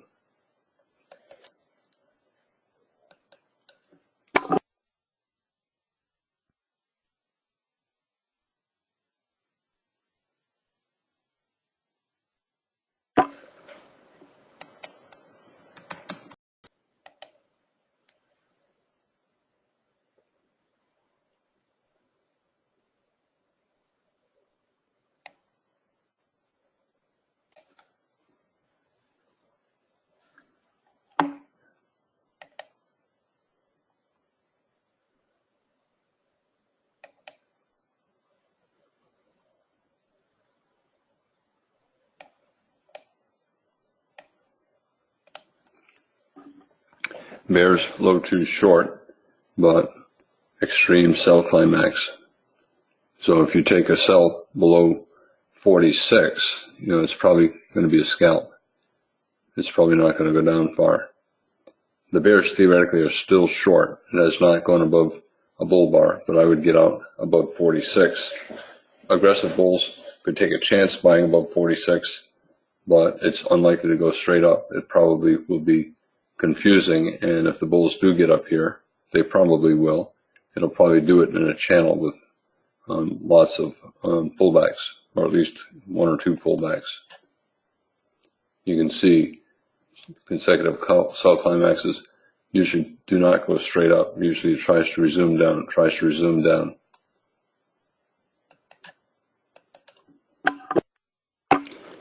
I think this is a really difficult sell. It's probably, if it triggers, I think the best the bears get is a final flag reversal, a scalp.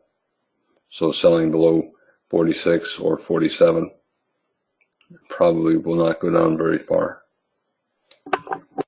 I think the bears get out here.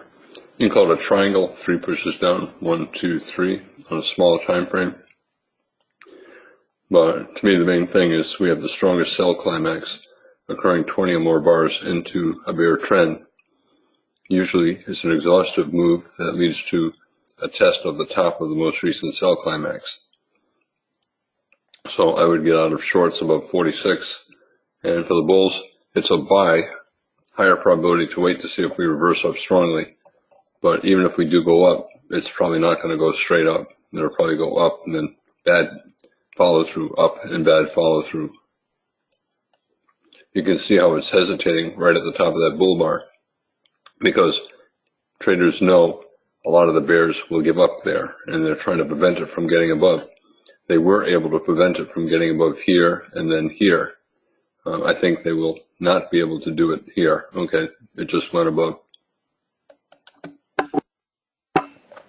Some bears will not get out one tick above because one tick traps are common, but a lot of bears will start getting out if it goes 2 or 3 ticks above. I would get out one tick above 46. The bears theoretically have to get short again below a bear bar, but I would not. I would wait for it to go higher and not sell below 47 or below the low of the day. Bears might give up here, so we might get a bull trend bar. Wedge bear flag for the bears, 3 pushes up, 1, 2, 3. If 49 closes on its low, I think the always in bears will sell below its low, but probably a final bear flag. 6 ticks up and stalling. You get some bulls taking 1 point profit, but we're probably going higher, probably up to the top of the sell climax.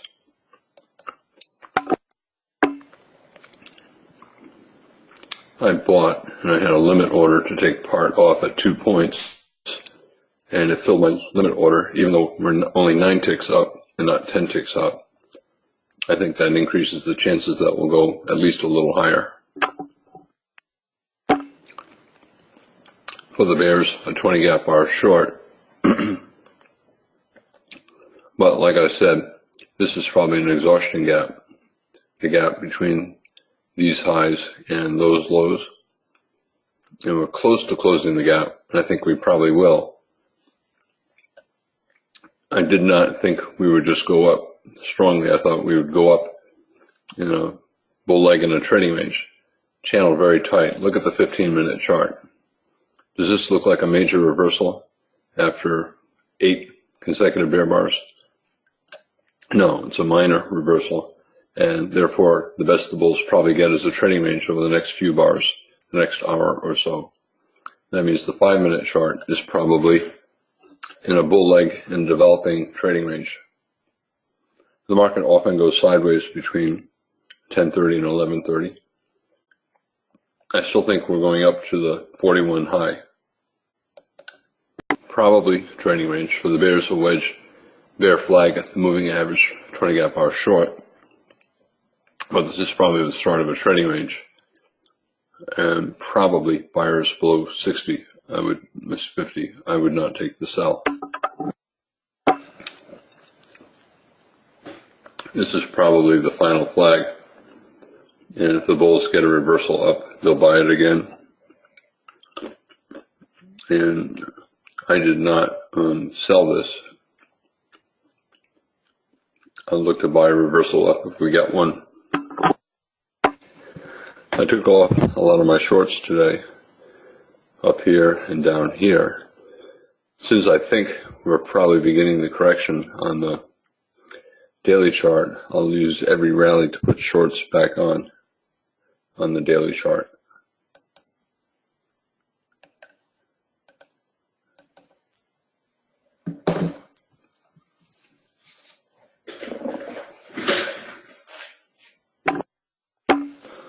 Usually a sell climax leads to a trading range. We're at a potential bottom. We have a slightly higher low, 46 compared to 43, and now we're trying to get a double bottom with 46. So this is a small double bottom, higher low. I don't know that the probability is high enough for a scalp buy, 53, but if it's a big bull bar, it probably is. Otherwise, if you're buying, it's for a swing. We got a double bottom, a neckline, and measured move up takes us there, which is the breakout point below 11.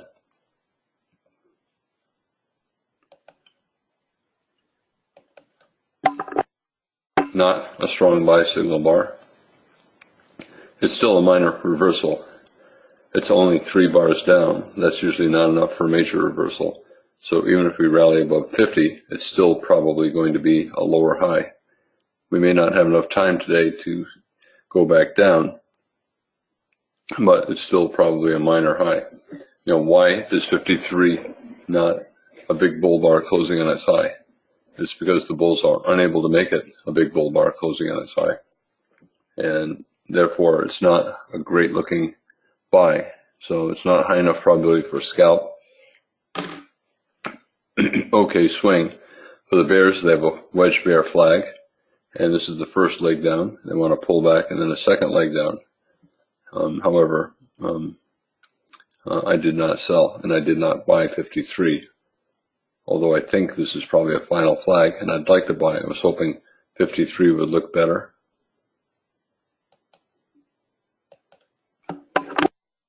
Because 53 did not close on its high, I did not take the buy.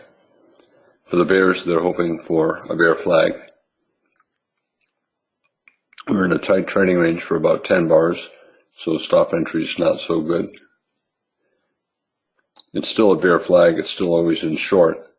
But if we get the breakout below the low of the day, it probably will reverse up, and the trading range will probably end up as a final bear flag.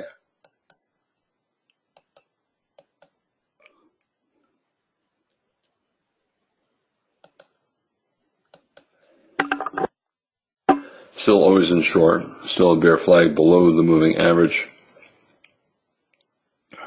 But bottom half of a tight trading range, and we still have this sell climax. You know, typically you expect 10 bars, 2 legs sideways to up. I think we've had 1 leg up and not 10 bars. So I think, and now we have 2 legs up, but, you know, barely 10 bars.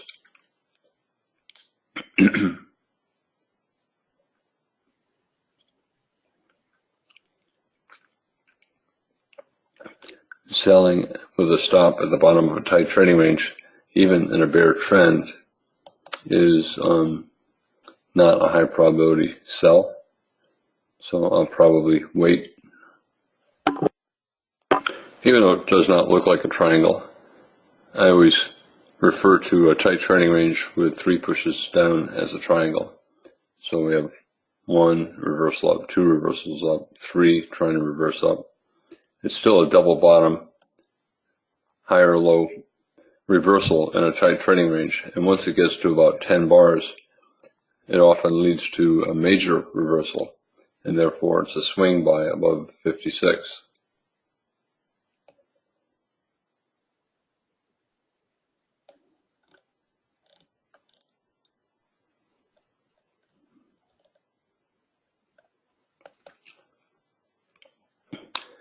Strong bear trend, and then a tight trading range.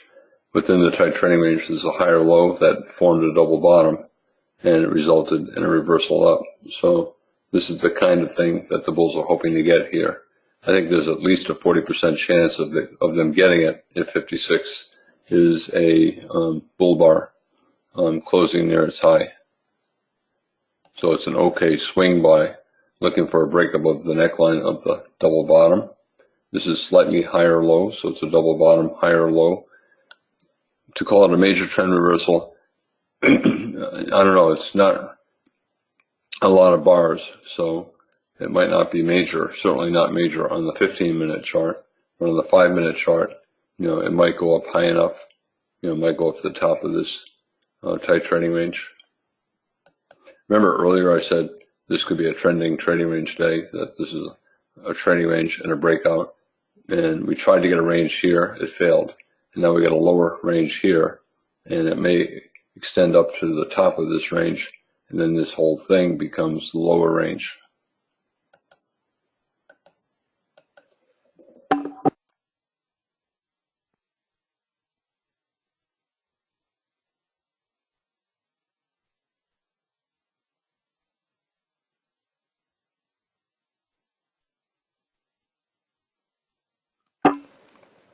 Buying for a scalp at the top of a tight trading range right below the moving average, not worth it. But buying for a swing, taking a chance that we break above the neckline and rally for a measured move up, the math is probably okay for that. So we've got a double bottom here and neckline there. Measured move up takes us above this tight trading range and back to around the bottom of the upper range.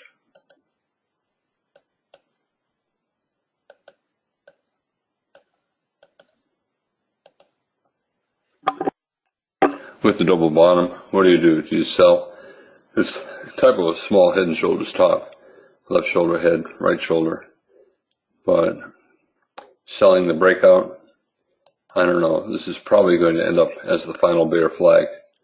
And I would rather, if I'm looking to sell, I'd rather be selling with stops below 57, a pullback, than with stops below the low, the breakout. Bears trying to get it one tick below. They know a lot of bulls have stops there, and the bulls are trying to stop it.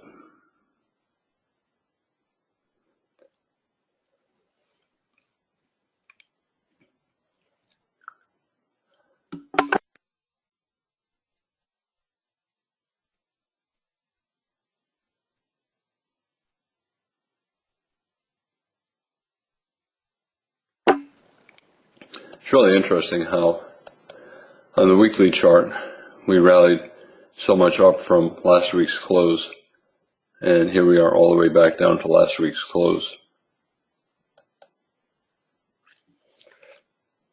I think this is pretty bearish behavior, and I think it's more likely than not that we've begun the correction on the weekly chart. Minimum target, the weekly moving average, which is right here, around 24.14, another 30 points or so, 20 points below. However, we'll probably fall at least 20 or 30 points below the moving average, and at that point, traders will start thinking about the market reaching the May or March low. Another sell climax, if you're selling, I think you got to be selling pullbacks, not breakouts. And for the bulls, possible final flag, but they need a reversal. Bulls trying to get a final flag reversal. Again, another swing buy.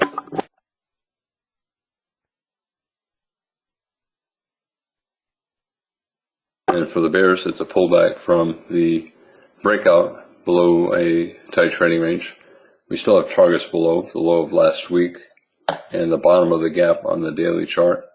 So not a high probability buy. Higher probability, wait to see if we get a strong breakout and then buy higher. And for the bears, I don't know, I think it's okay to get out of shorts. And I probably would not short below 60 or 59. The bulls need a reversal here. If they do not get it, they'll sell, and the bears will see that the bulls are not getting their reversal, and the bears will sell as well.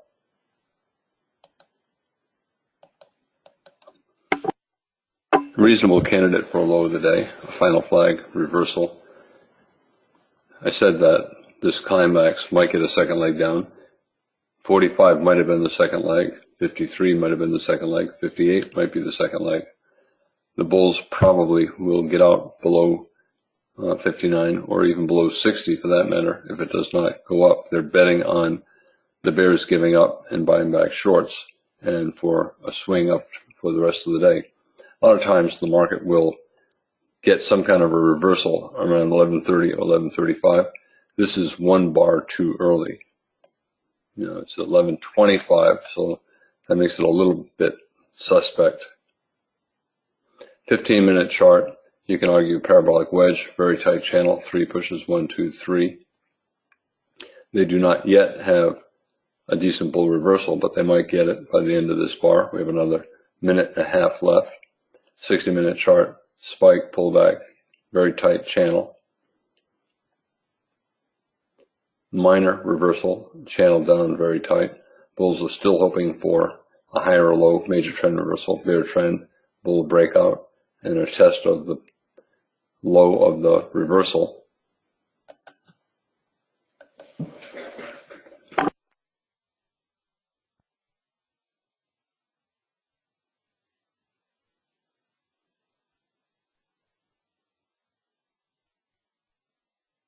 Suppose 60 has a bull bar. Will the bulls get out below 60?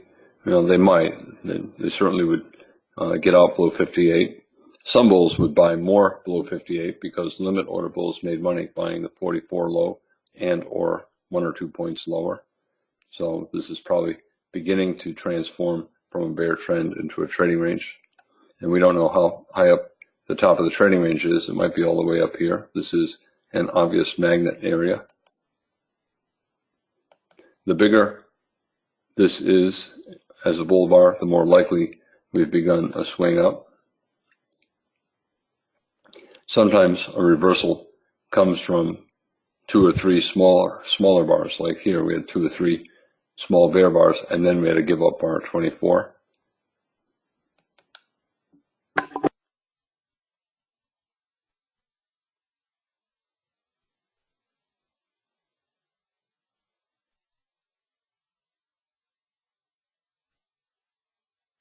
For the bears, a pullback in a bear trend, pullback from the breakout below this bear flag, but most bears will not short below 60. Bulls might get out below 60 simply because it's a pretty strong bear trend, but some bulls will buy more below 59, betting that they'll make money because the bulls who bought below 46 made money. You can see 60 is not a particularly big bull bar, and therefore we still have a lot of bears who have not given up yet.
it's important that the bulls did not allow a pullback below 60.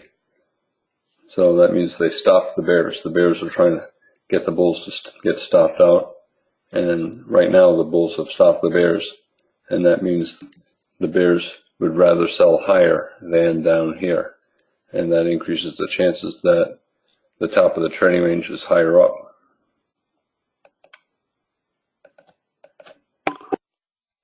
For the bears, a breakout pullback sell, but big tail and a pair of bull bars. I think it's a low probability sell. What do the bulls do? They either get out below 60 or 61 or below 58. However, I think other bulls will buy below 58. The bulls obviously need a give up bar, and they do not have it yet. Bulls need a sign of strength, either a strong breakout or a double bottom with something like the entry bar low 60. And for the bears, this is another breakout pullback sell. So bear flag, breakout pullback sell. But why the big tail on 61? Also probably buyers somewhere below 58. So a lot of bears will not take this sell.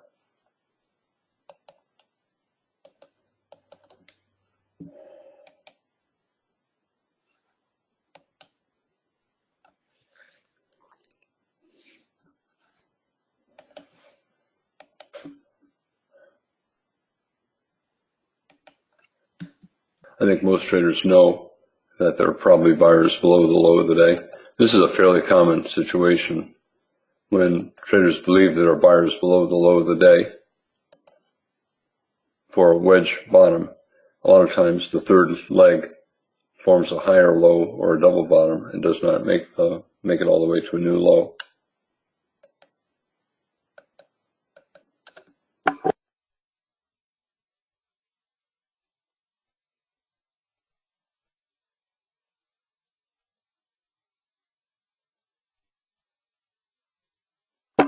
Since we've been in a trading range for about 15 bars, a lot of the bears are scalping, so they switch from swing trading to scalping. And that means they buy when it gets a point or two below a signal bar low. And the bulls know that, and they buy as well. So we might get a higher low here. And if we do get the lower low, probably bears will buy back their shorts below 59, and bulls will buy and buy lower. Might get a higher low here because, as I said, most traders believe tight trading range, new low, probably buyers below. So if enough of them believe there are buyers below, some will start placing buy orders above the low just in case we don't get down there. And if enough traders buy just above the low, we get a higher low. Same thing for the bulls. It's a swing buy above a bull bar 64 if it closes on its high. Small double bottom here. Neckline takes us up here, maybe up here. This is a logical buy area, even though the bulls never triggered the buy. And for the bears, a lot of bears are not willing to sell at lows. Here, bulls bought. Probably bulls bought here. You can see this went above the 61 low. So bulls are starting to make money buying with limit orders, and that increases the chances that the market is beginning to convert into a trading range. Now it's a bear channel, but it's a pretty flat bear channel. Stop entry bulls 64. They would like the bar to close on its high, maybe one tick tail, and they'll hold, hoping for a swing up. Possible final flag. Tight channel like this usually does not lead to a big bull trend. 15-minute chart. You can argue parabolic wedge 1, 2, 3. There's a chance we could get a sharp reversal up, but more likely the best the bulls get is a trading range. This might be the top of the range, the most recent lower high. And if it's not, if it's not a great looking bull bar, a lot of the bulls will wait to buy the upside breakout. It's an okay swing buy, but it's really not a strong buy yet. We're still below the moving average. market is starting to evolve into a trading range. So we might get up here to the top of the range. You can see bears are still selling above everything.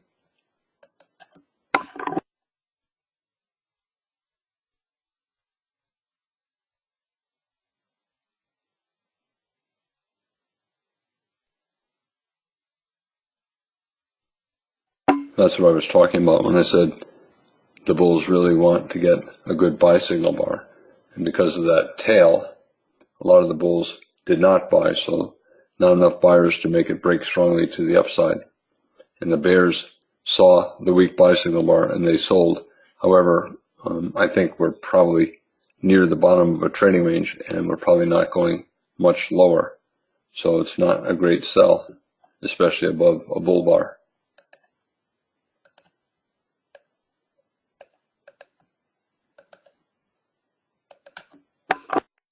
Who's going to sell on a stop below 58? I would not.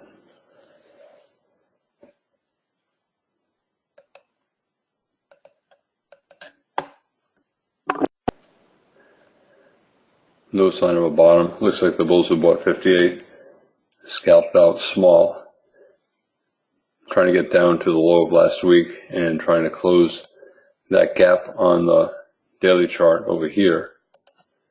And here's the low of last week. Weekly chart.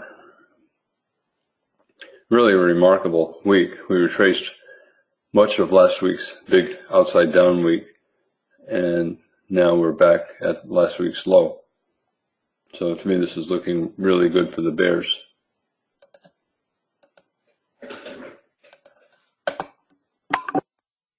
Why is this happening? Has it to do with Trump? Not really. It's purely technical.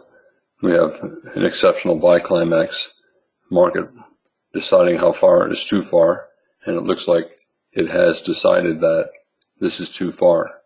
And bull channel, bear flag, probably will test down to one of the major higher lows near the bottom of the channel.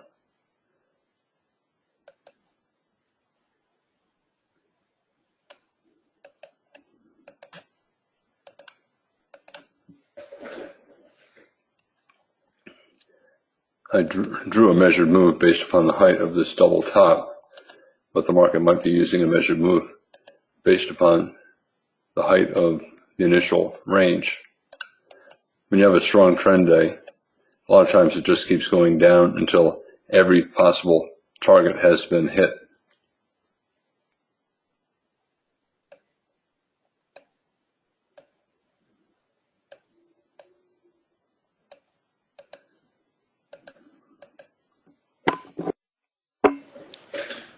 At support and a possible wedge bottom. Traders have been buying lows, buying 58 low. I bought the 58 low, and scalping. They might, if they get a decent buy signal bar, they might not only buy for a scalp, they might hold part for a swing up to see if we get a rally into the end of the day.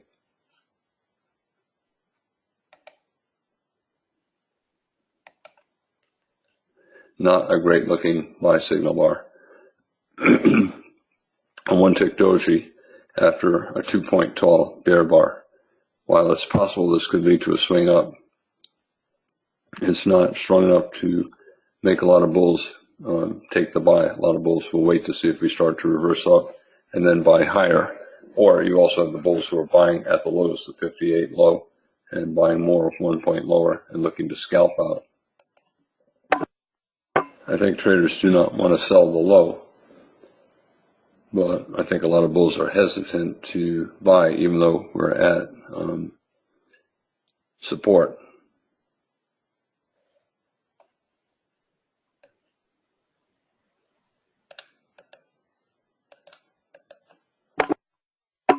That closes the gap, but no sign of a bottom.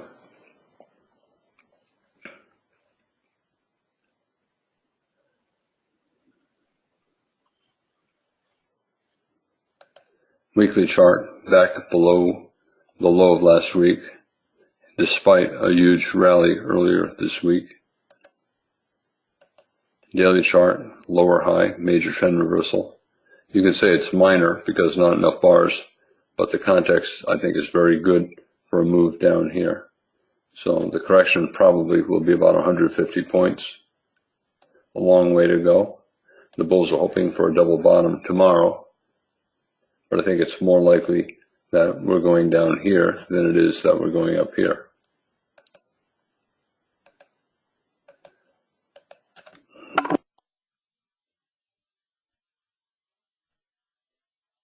Several support things going on here. Measured move from the first bottom attempt, the low of last week, and the bottom of the gap over here on the daily chart.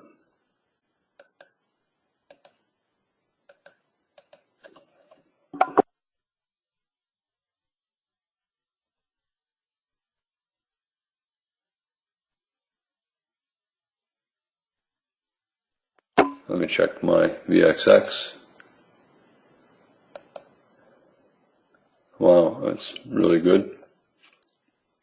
So I bought down here around 1170 something, 1174 I think, and now we're up 160 points, 160 pennies. So every 1,000 shares is now worth $1,600.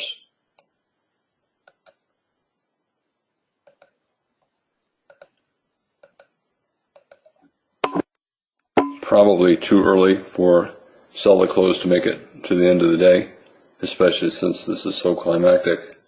However, I think a lot of traders are hesitant to buy for more than just scalps. What about the bulls who bought the 58 low? They'll probably make money.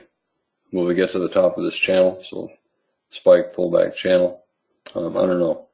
Earlier I talked about how the bulls who bought would put a stop about a measured move down. Well, we're right around that measured move target. That's assuming they held short, but most would not have held short. Excuse me, that's assuming most had held long, but most would not have held long.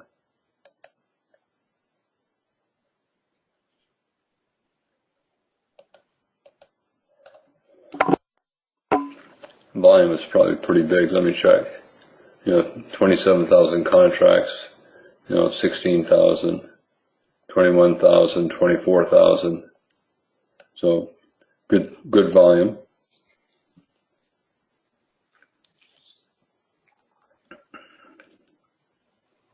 This is another buy area, measured move, couple measured moves, the height of that, the height of the initial range, low of last week, the gap. So probably some profit taking down here. I don't want to take any more profit on my VXX. I want to hold some. And as far as buying down here with the two bear bars here and the bear bar here, I have to wait.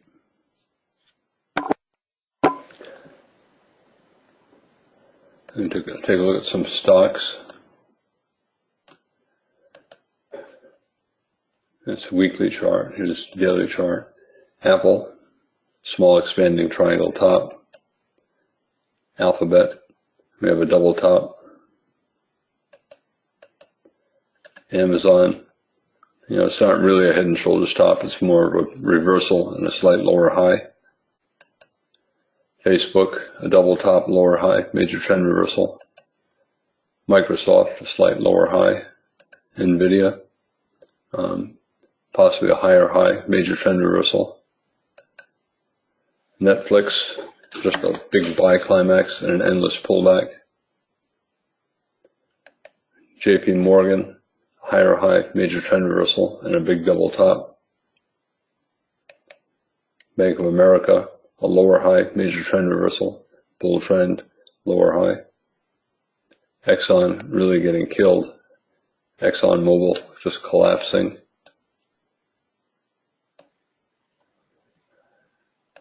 Home Depot, lower high. Walmart, higher high.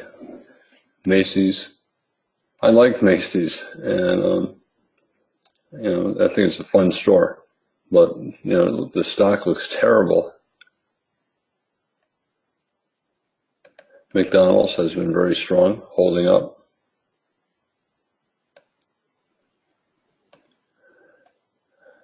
Transportation, Delta Airlines. Everybody was so bullish last month. Now it's looking terrible. IWM, not looking good. IWT, transportation, a lower high. Big expanding triangle top. Honeywell, that has been strong. Might be reversing. Insurance, Anthem Blue Shield, maybe a double top. Biotech, Celgene, not looking good. Gilead, not looking good. Let me just check Snapchat. And let me check Blue Apron. Recent IPOs, not looking good. Dow, small double top, 3 pushes up, 1, 2, 3, target down here. When we get it here, we'll probably go sideways for several weeks, and then I think we'll come down here. The whole process is probably going to take 2 or 3 months. So we're probably at the start of a bear trend on the daily chart. Same with the E-mini. It'll probably take a few months to get down here. When we get here, we might go sideways for 1, 2, or 3 weeks, but ultimately I think we're coming down here. So 150 point correction or so.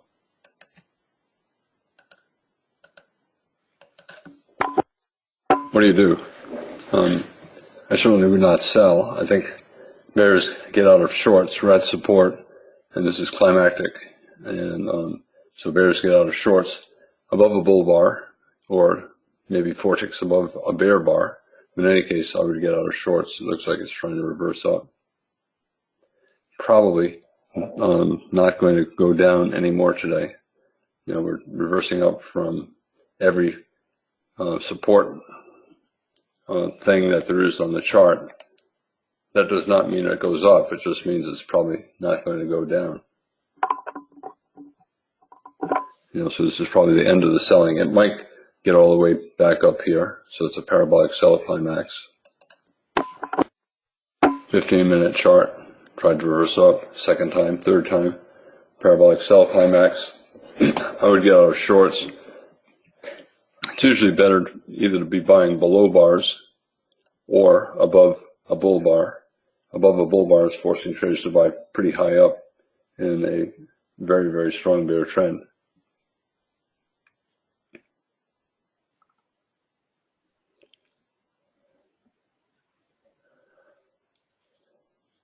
Anybody going to sell the 72 high? I would not. This is so extreme that I would get out of shorts and probably not sell again for the rest of the day. And aggressive bulls can buy or look to buy. It would be better if the bulls get an extremely strong outside up bar here, but they're probably not going to get that. The odds are against a big bull trend. The best the bulls probably get is a drift up, maybe to the top of this high moving average, possibly all the way up here, but not likely. Another failed reversal attempt like 54, 56, 60, 64, 66. But the odds are we're not going to go much lower. In strong trend days, the market usually goes down and hits every support area, even though the support areas might be far below. Let me just check what this pink line is. Okay, so that's the bottom of the gap. This is the top of the gap.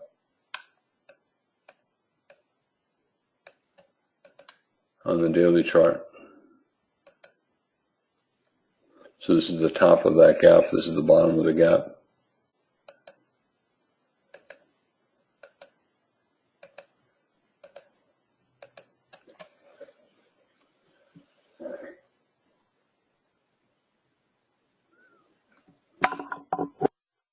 Bears trying to get another failed reversal attempt. We never went above a bull bar, 73. So theoretically, the bears could still be short. You know, some bears would get out, 3, 4, or 5 ticks above any bar, like 72.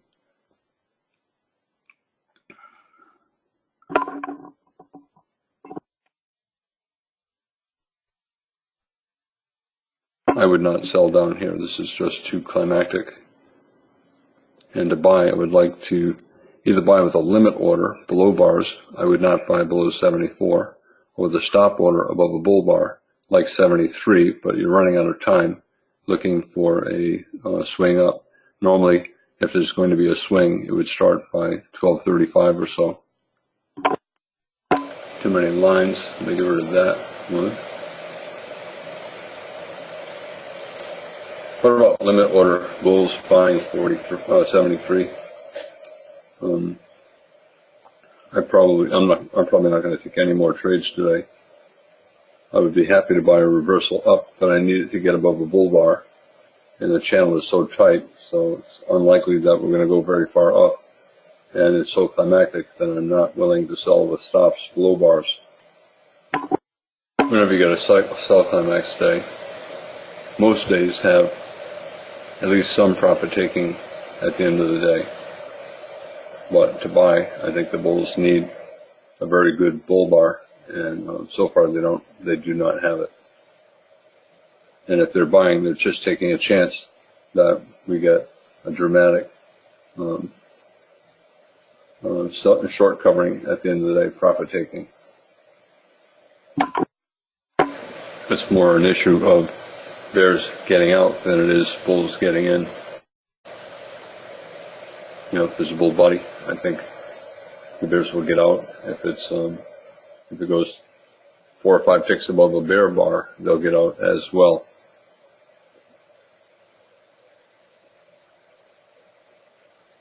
The bottom of the gap on the daily chart, about 3 points below.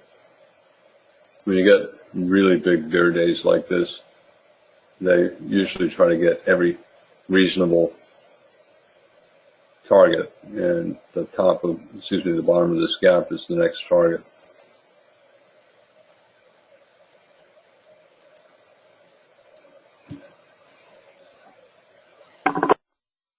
Let me check my VXX, see where we are. Wow. That's almost $2,000 for every 1,000 shares.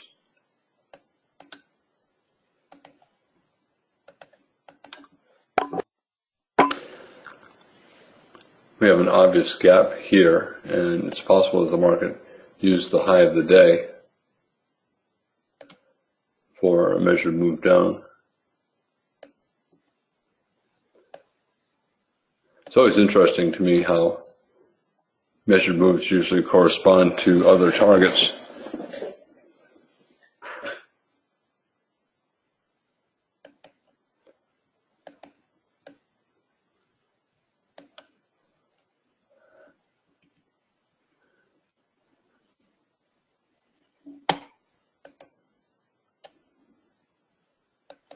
I am flat other than the stuff on my shorts on the daily and weekly chart, but 5-minute chart I'm flat.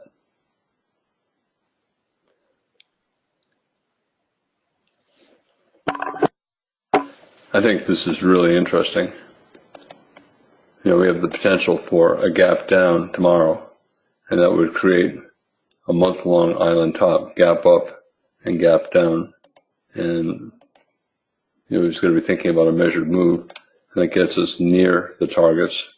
I think we're coming down somewhere here over the next couple of months. We might stall here.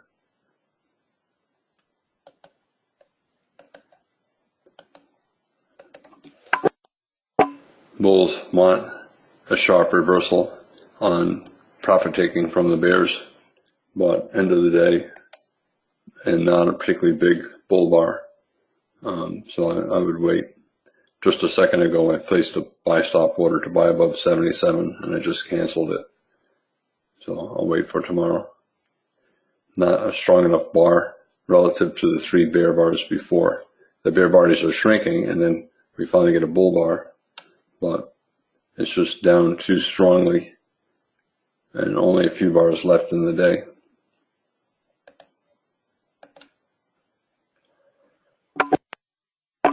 Very impressive day. The bears have a lower high.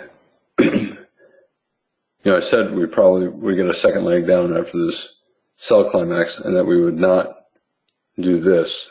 And I said it was really important. We had 2 5-minute bars at the end of this day that turned the day into a bear day. And I said it was really significant that those 2 little 5-minute bars did that.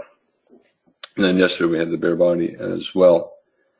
The main reason I think we're going down is this is a broad bull channel on the daily chart.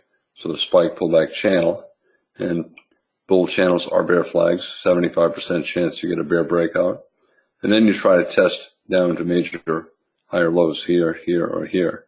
When you have a spike pullback channel, the market usually gets down near the bottom of the channel. And that means the May low or even the March low in the neighborhood of 2300, 2350. So I think that's where we're headed. I remember back when the market hit 2400, somewhere in here, I wrote that I thought it was more likely that it would get to 2300 before it would get to 2500. I did not suspect that it would get all the way up to 2475, but it still did not get to 2500. Now it's getting close to 2400, and I think we'll get down to around 2300. Weekly chart, incredibly overbought, the most overbought the E-mini has ever been. You can say, well, Al, you're 39 bars above the moving average. That's more than 20. Won't there be bulls at the moving average, a 20 gap bar buy? There will be, but this is so extremely overbought. I think it's more likely that the bulls will buy below the moving average and possibly all the way down here. So somewhere down here. So at 50 points below the moving average, maybe more. Monthly chart. Right now we have a 9-bar bull micro channel, 10-bar counting this month, but so far this month is a big bear reversal bar. I talked about how April was a high 1 at a measured move target based upon this range after a 4-month buy climax, and usually the market goes up 1, 2, or 3 months and then pulls back for a few bars, a few months, and it went up for 3 or 4 months, but I still think it probably is going to pull back here, which is April, March, April, May lows. Daily chart, if we gap down tomorrow, and I think there's a 50-50 chance we will, then we'll have an island top, gap up, trading range, gap down. And that increases the chances of a bear trend day. And let's say tomorrow gaps down and is a big bear trend day. Everyone will say the market's correcting. And you get people on television saying, oh, it'll find support 2400. Oh, it'll find support 2350. Oh, 2300. As I said, spike pullback channel. The market usually tries to get down near the bottom of the channel, which is 2300, 2350. So I think this is the start of a move down here. But let's say tomorrow we get a bull reversal bar. We've had that many times after big bear bars, right? Then I still think we're going down, but we may go down less violently. We may go down in a endless pullback. So tomorrow is really important. Do we gap down? And if we gap down, is tomorrow going to be a huge bear trend day like today? And if it is, then we could get down here pretty quickly.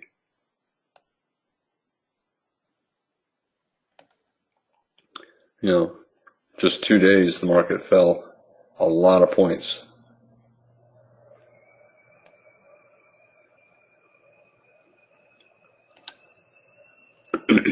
So what's the fundamental reason why the market is selling off? There's always some fundamental reason, but to me, this is technical. The market has an extreme buy climax, and therefore it's going up too far, and no one wants to buy up here. So it has to go lower to find a price where traders will buy again.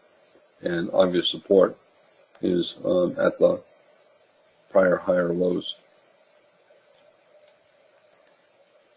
One of the reasons why I sold yesterday is because there was a risk of a relentless bear trend like this today, and I don't like selling at the lows. And it's just easier for me psychologically to be short coming into the day, thinking of it as a trade on the daily chart, than it is for me to take shorts on the 5-minute chart when it's just at the low the entire day. I don't like selling at the low, so I end up making a lot more money, taking a trade based on the daily chart and getting short up there.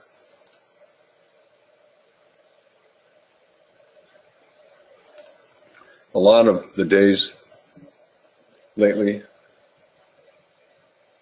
have had parabolic sell-offs that reversed up and became the low of the day. And today we tried to do that. And we have a double bottom and tried again. And now we have a double top here or here. The market's always in long. And aggressive bears would sell that. Other bears would wait for 3 or 4 bear bars and sell. I still thought it was more likely today would behave like all the other parabolic wedge bottoms and reverse up at least to a trading range, but we just kept selling off. And here I'm trying to bottom again, but could not get above bull bars. 3 times could not get above bull bars, and the bulls gave up. And then big sell climax, so probably going to pause the selling, right? When you get a sell climax, usually it does not lead to a reversal. It usually leads to the end of the selling for 10 bars and 2 legs, and then the bears decide whether they want to sell again. And we went sideways for about 10 or 15 bars, and the bears decided to take the short. You can call it a low 3, a triangle. Bulls tried to get the final flag reversal. Good looking bull bar. You can call it a small wedge, 1, 2, 3. But we get the bear inside bar. Not a great looking short. Bulls tried to get a second reversal up, but could not get 64 to close on its high. Not a good looking short below 66, and IOI at the bottom of a weak channel, but it did not matter. From there, the market just sold off in a very tight channel for the end of the day. Stop entries today, above 1, probably for a scalp.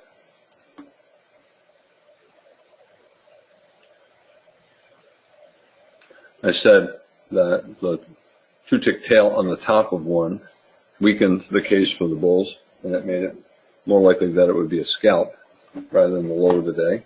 And the bear bar on 2 weakened the case as well. 5, not a good looking stop entry sell, but for the bears an opening reversal. 2 legs up to the 60-minute moving average and the low of 2 weeks ago, testing yesterday's low. And surprising bear breakout 6, so probably going at least a little bit lower.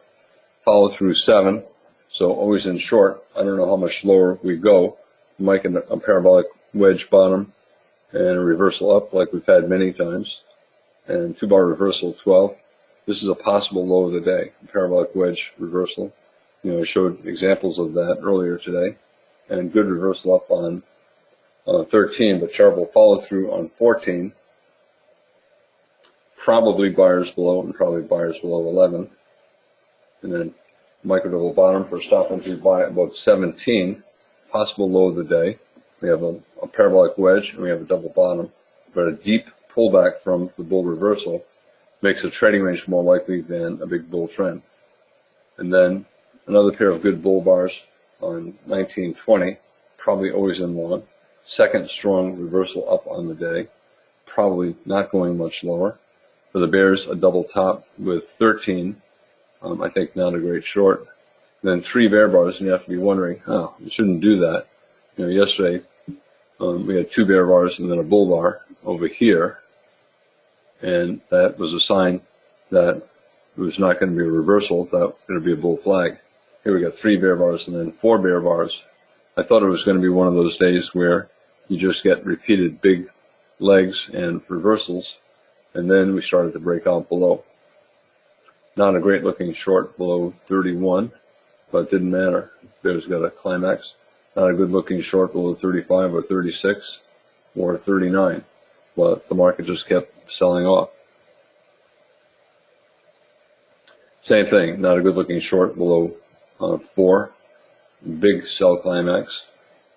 Might get an endless pullback up Might be a trending trading range day, upper range. Maybe this is a lower range. Maybe we get up here. Reversal at the moving average again. Small wedge bear flag, 1, 2, 3. Not a good looking sell signal bar. Bulls trying to form a double bottom, higher low. Not a good looking sell signal bar, 54. 55 outside down. Bulls trying to get a bull I all I reversal, a small double bottom and a bigger double bottom. Okay, swing buy, but not a strong bet. And as soon as it triggered, it immediately reversed in a small double top. You have to react really quickly. Buying above 56, not great. Selling below 57, not great. Stop entries in tight trading ranges, usually not all that good, but the bears didn't care. Possible final flag reversal 59, but very tight bear channel. Possible that we just go straight up. More likely it's a minor reversal and it won't go too far up. We only went up one bar and then we got a bear doji bar. For the bears, a pullback from the break below a bear flag, but with that tail at the bottom of 61, I personally would not take that short. Bulls trying to reverse again here from a double bottom, maybe a wedge, 1, 2, 3. Tail on top makes it a little bit weaker. Higher probability, wait for a strong breakout, did not get it. 66, a low too short, but a bull bar here, pair of bull bars here. Not a good looking sell, but the market didn't care.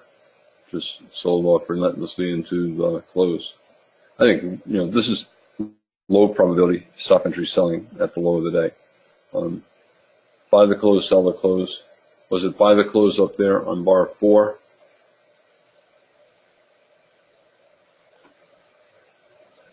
It's always in long, but, we're right at the 60-minute moving average. I would not buy the close. Is it sell the close on 7? Well, technically it's always in short, stop above 4. So it's sell the close, but we're at the bottom of a bull channel. So we'll probably reverse up pretty soon. Then another bear breakout, 9, 10. Probably sell the close, but bad follow through. 12, parabolic wedge. If you sold the close, I think you get out. And then is it buy the close? 13. No, I think the bulls need more. Then they got more on 19, 20. Is it buy the close? I think we're back to always in long. But if we get a bear bar 21, I would get out below. And I would not take the short. I did not sell the third bear close 23. Probably buyers down here, despite all the bear bars, but it didn't matter. If you want to do sell the close, it's sell the close 23, 24, 25, 26. I would not sell closes down here. Arguably sell the close again, bear breakout 32, follow through 33, 34, but probably sideways. Another bear breakout, 41, 42, sell the close, but you're selling at the bottom of a sell climax, and there's a lot of risk of a sharp reversal, so I usually do not take that. And then not really good sell the close, I would just let it go. We're really late in the day, but it kept going down. You get about one day a month like this where you have just a huge relentless trend. If it's a bull day, it's forcing you to buy at the high all day. If it's a bear day, it's forcing you to sell at the low all day. For limit orders today, not that much limit order trading. I would not sell above 11 because of the parabolic wedge, and I would not buy below 14 because of the big bear bar closing on its low. 16 low, probably buyers, and 21 low, it's a bear bar and a failed breakout above 13, so I would not buy that low. And I would not sell above 29. Can you buy above 31?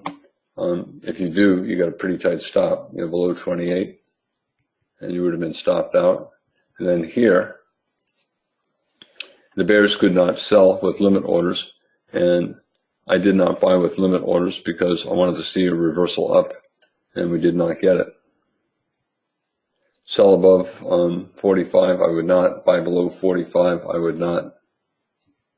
And then here, I would not sell above that, and I would not buy below that. So not good limit order trading. Some days are really good limit order days. Some days are really good stop order days, and some days are just hard. And today's one of those days where yes, you could make some money with limit orders, buying low lows late in the day, but the market is really forcing traders to sell with stops at the low of the day all day long. And the traders who did it made a lot of money. But that's what I was saying, that for me, since I do not like to do that, instead what I look to do is position myself on the daily chart and then just hold and take profits along the way on the way down. Well, tomorrow will be really interesting. An incredible sell climax. And when you get a sell climax like this, there's always a debate at the end of the day. What caused it? Is the market now more fundamentally bad? No. And therefore it's technical. And how much of it is caused by option trading? You have option selling firms. They sell options for a living. And as the market falls, those firms are short puts. Those puts rapidly increase in value. And the option firms have to reduce their exposure. They cannot buy back their puts. What they do instead is sell stocks. So when you have a bear trend day like this, a lot of the sell-off, maybe half of it, is caused by option selling firms selling stocks to hedge themselves against the puts that they sold. And we just don't know how much of it is option trading and how much of it is actual people bailing out of longs and other traders going short. I think that this is very different from all the other sell-offs that we've had, right? We have two big sell-offs. We had one reversal, one reversal, one reversal, one big tail, right? Here we have two sell-offs, and the second one is even bigger. So this is different from everything we've had in a long, long time.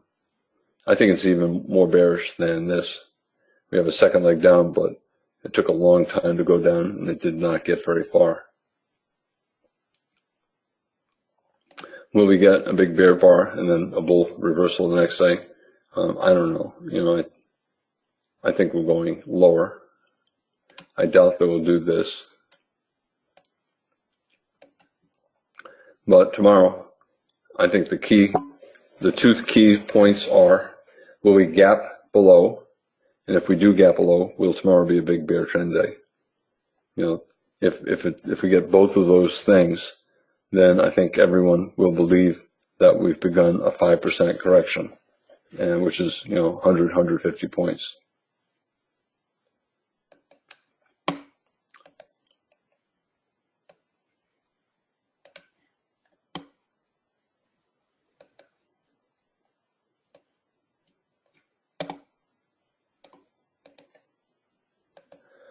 Question about the 15-minute chart of the dollar versus the yen.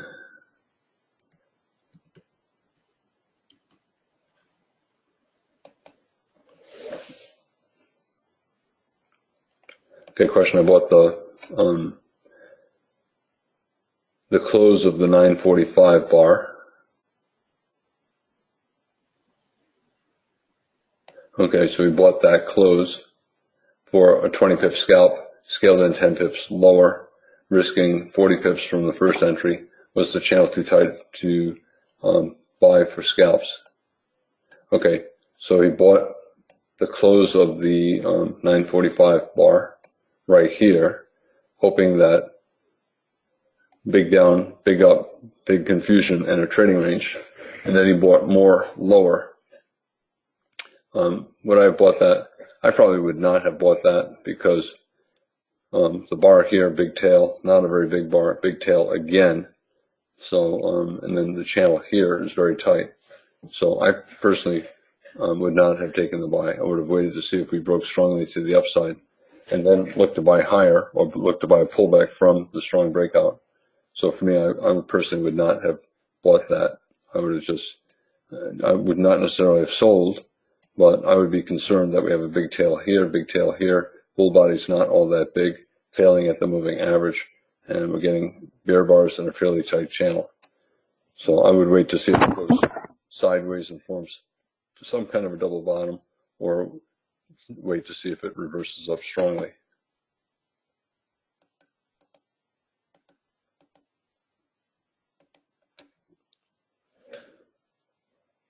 Question: I shorted below 62 for a 1-point scalp, thinking that the always in bears would short again below a bear bar. Is that a good trade? Well, in hindsight, it clearly was a good trade, right? But the question is goal, right?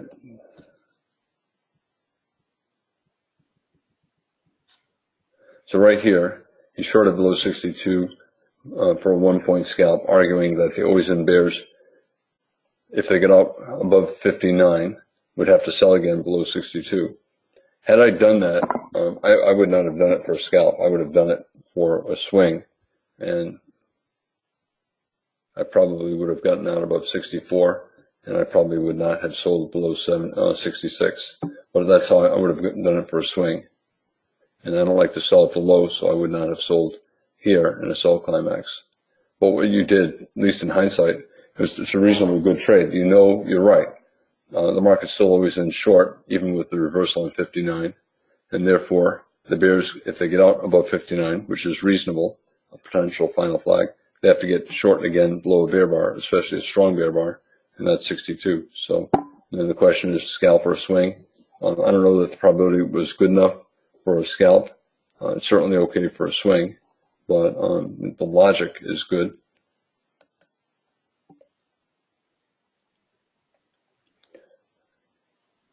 Another question about the dollar yen.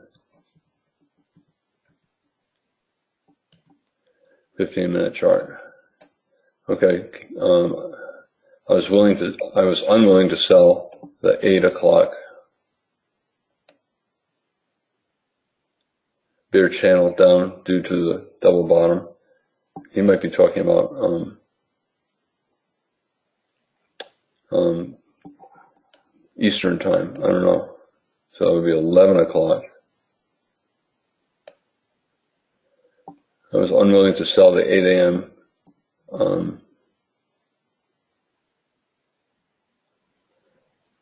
Bear channel down due to the double bottom. Was there an indication that the double bottom at 10 a.m. would fail? To me, I see big down, big up, and trading range bars, big tails, the absence of consecutive strong bull bars or strong bear bars. So I thought, when I look at this, I would think, maybe we'll bounce a little bit more and be in breakout mode. Okay, I was unwilling to sell the 8 a.m. bear channel down.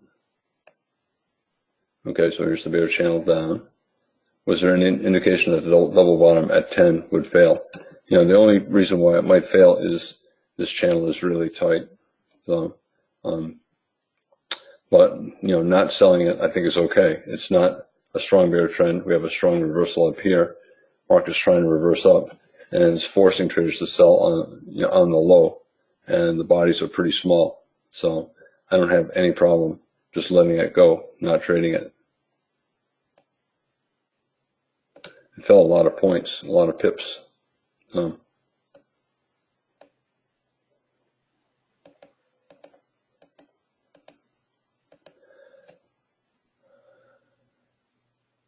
Okay, I feel like we missed a lot of big moves by ignoring the European Globex bars. Today was the same as 1 week ago, a big bear bar breakout below prior support 2 hours before the open, and then a pullback at the open, and then a huge drop, but we missed them. Shouldn't we consider the European Globex bars?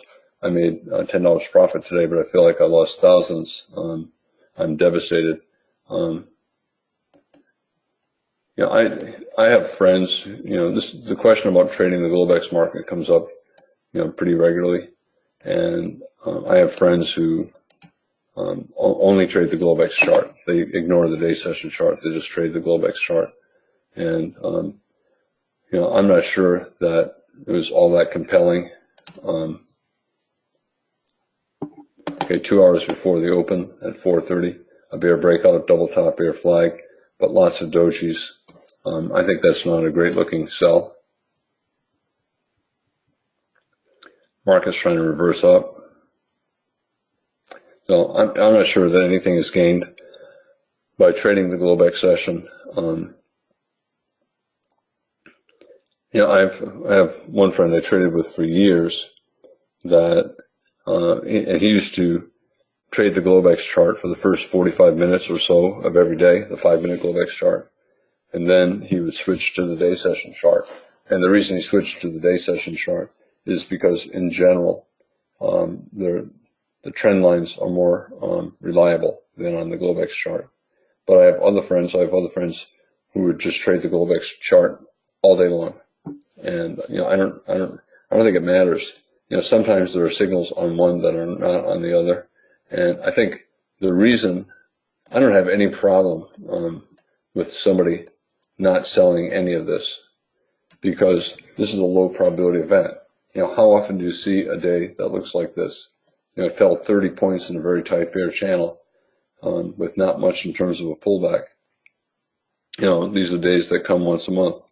And, I don't have any problem with somebody not taking any trades at all when it's doing this, because you're being forced to sell at the bottom of a sell climax, and there's a risk of a very sharp reversal, especially when you look back over the past couple of months. We had so many big reversal days.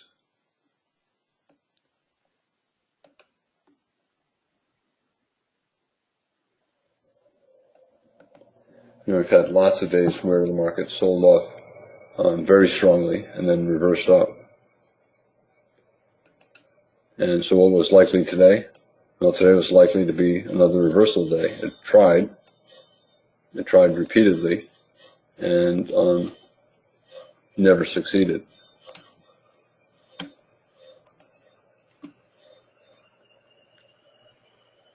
Especially early on, first couple of hours, first hour or two, it looked like it was going to be a typical reversal day.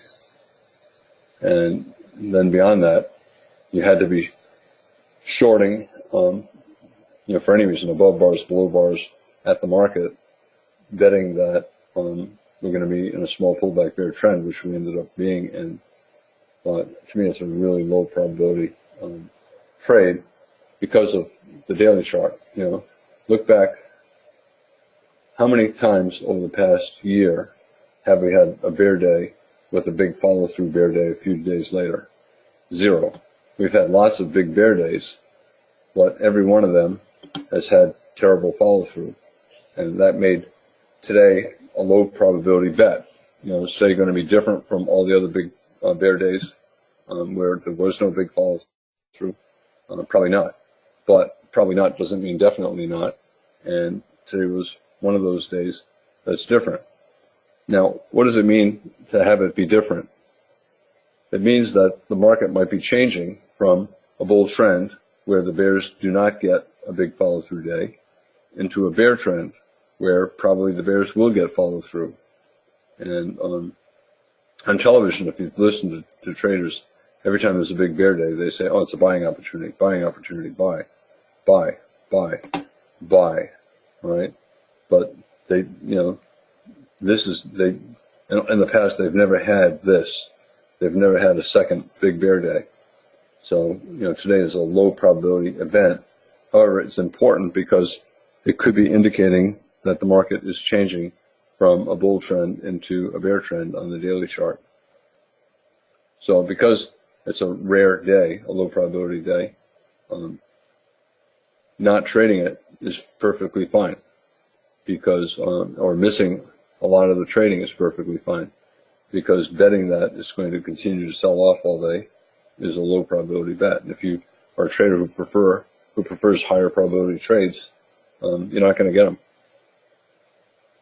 The bulls never got a good buy, and the bears were constantly being forced to sell at the low, and there was always some kind of support. On days like this, a lot of times, like I said, I end up missing a whole bunch of trades, and that's why I like to take positions on the daily chart, because then I'm short, and I don't have to worry about trying to find some way to get short in here, because just as a person, I don't like to sell at the low of a sell climax. But if I'm already short coming in, it's a lot easier to hold on to shorts and take partial profits along the way. All right, so tomorrow is going to be a really, really interesting day. We have an extreme sell climax day, and if most of it is caused by option firms selling to hedge their short puts, we'll get a pretty good reversal up tomorrow. On the other hand, if most of it is caused by traders believing a 5% correction is underway, it could be an incredible day tomorrow, incredible down day tomorrow. So we'll see. All right, hope everybody has a good night.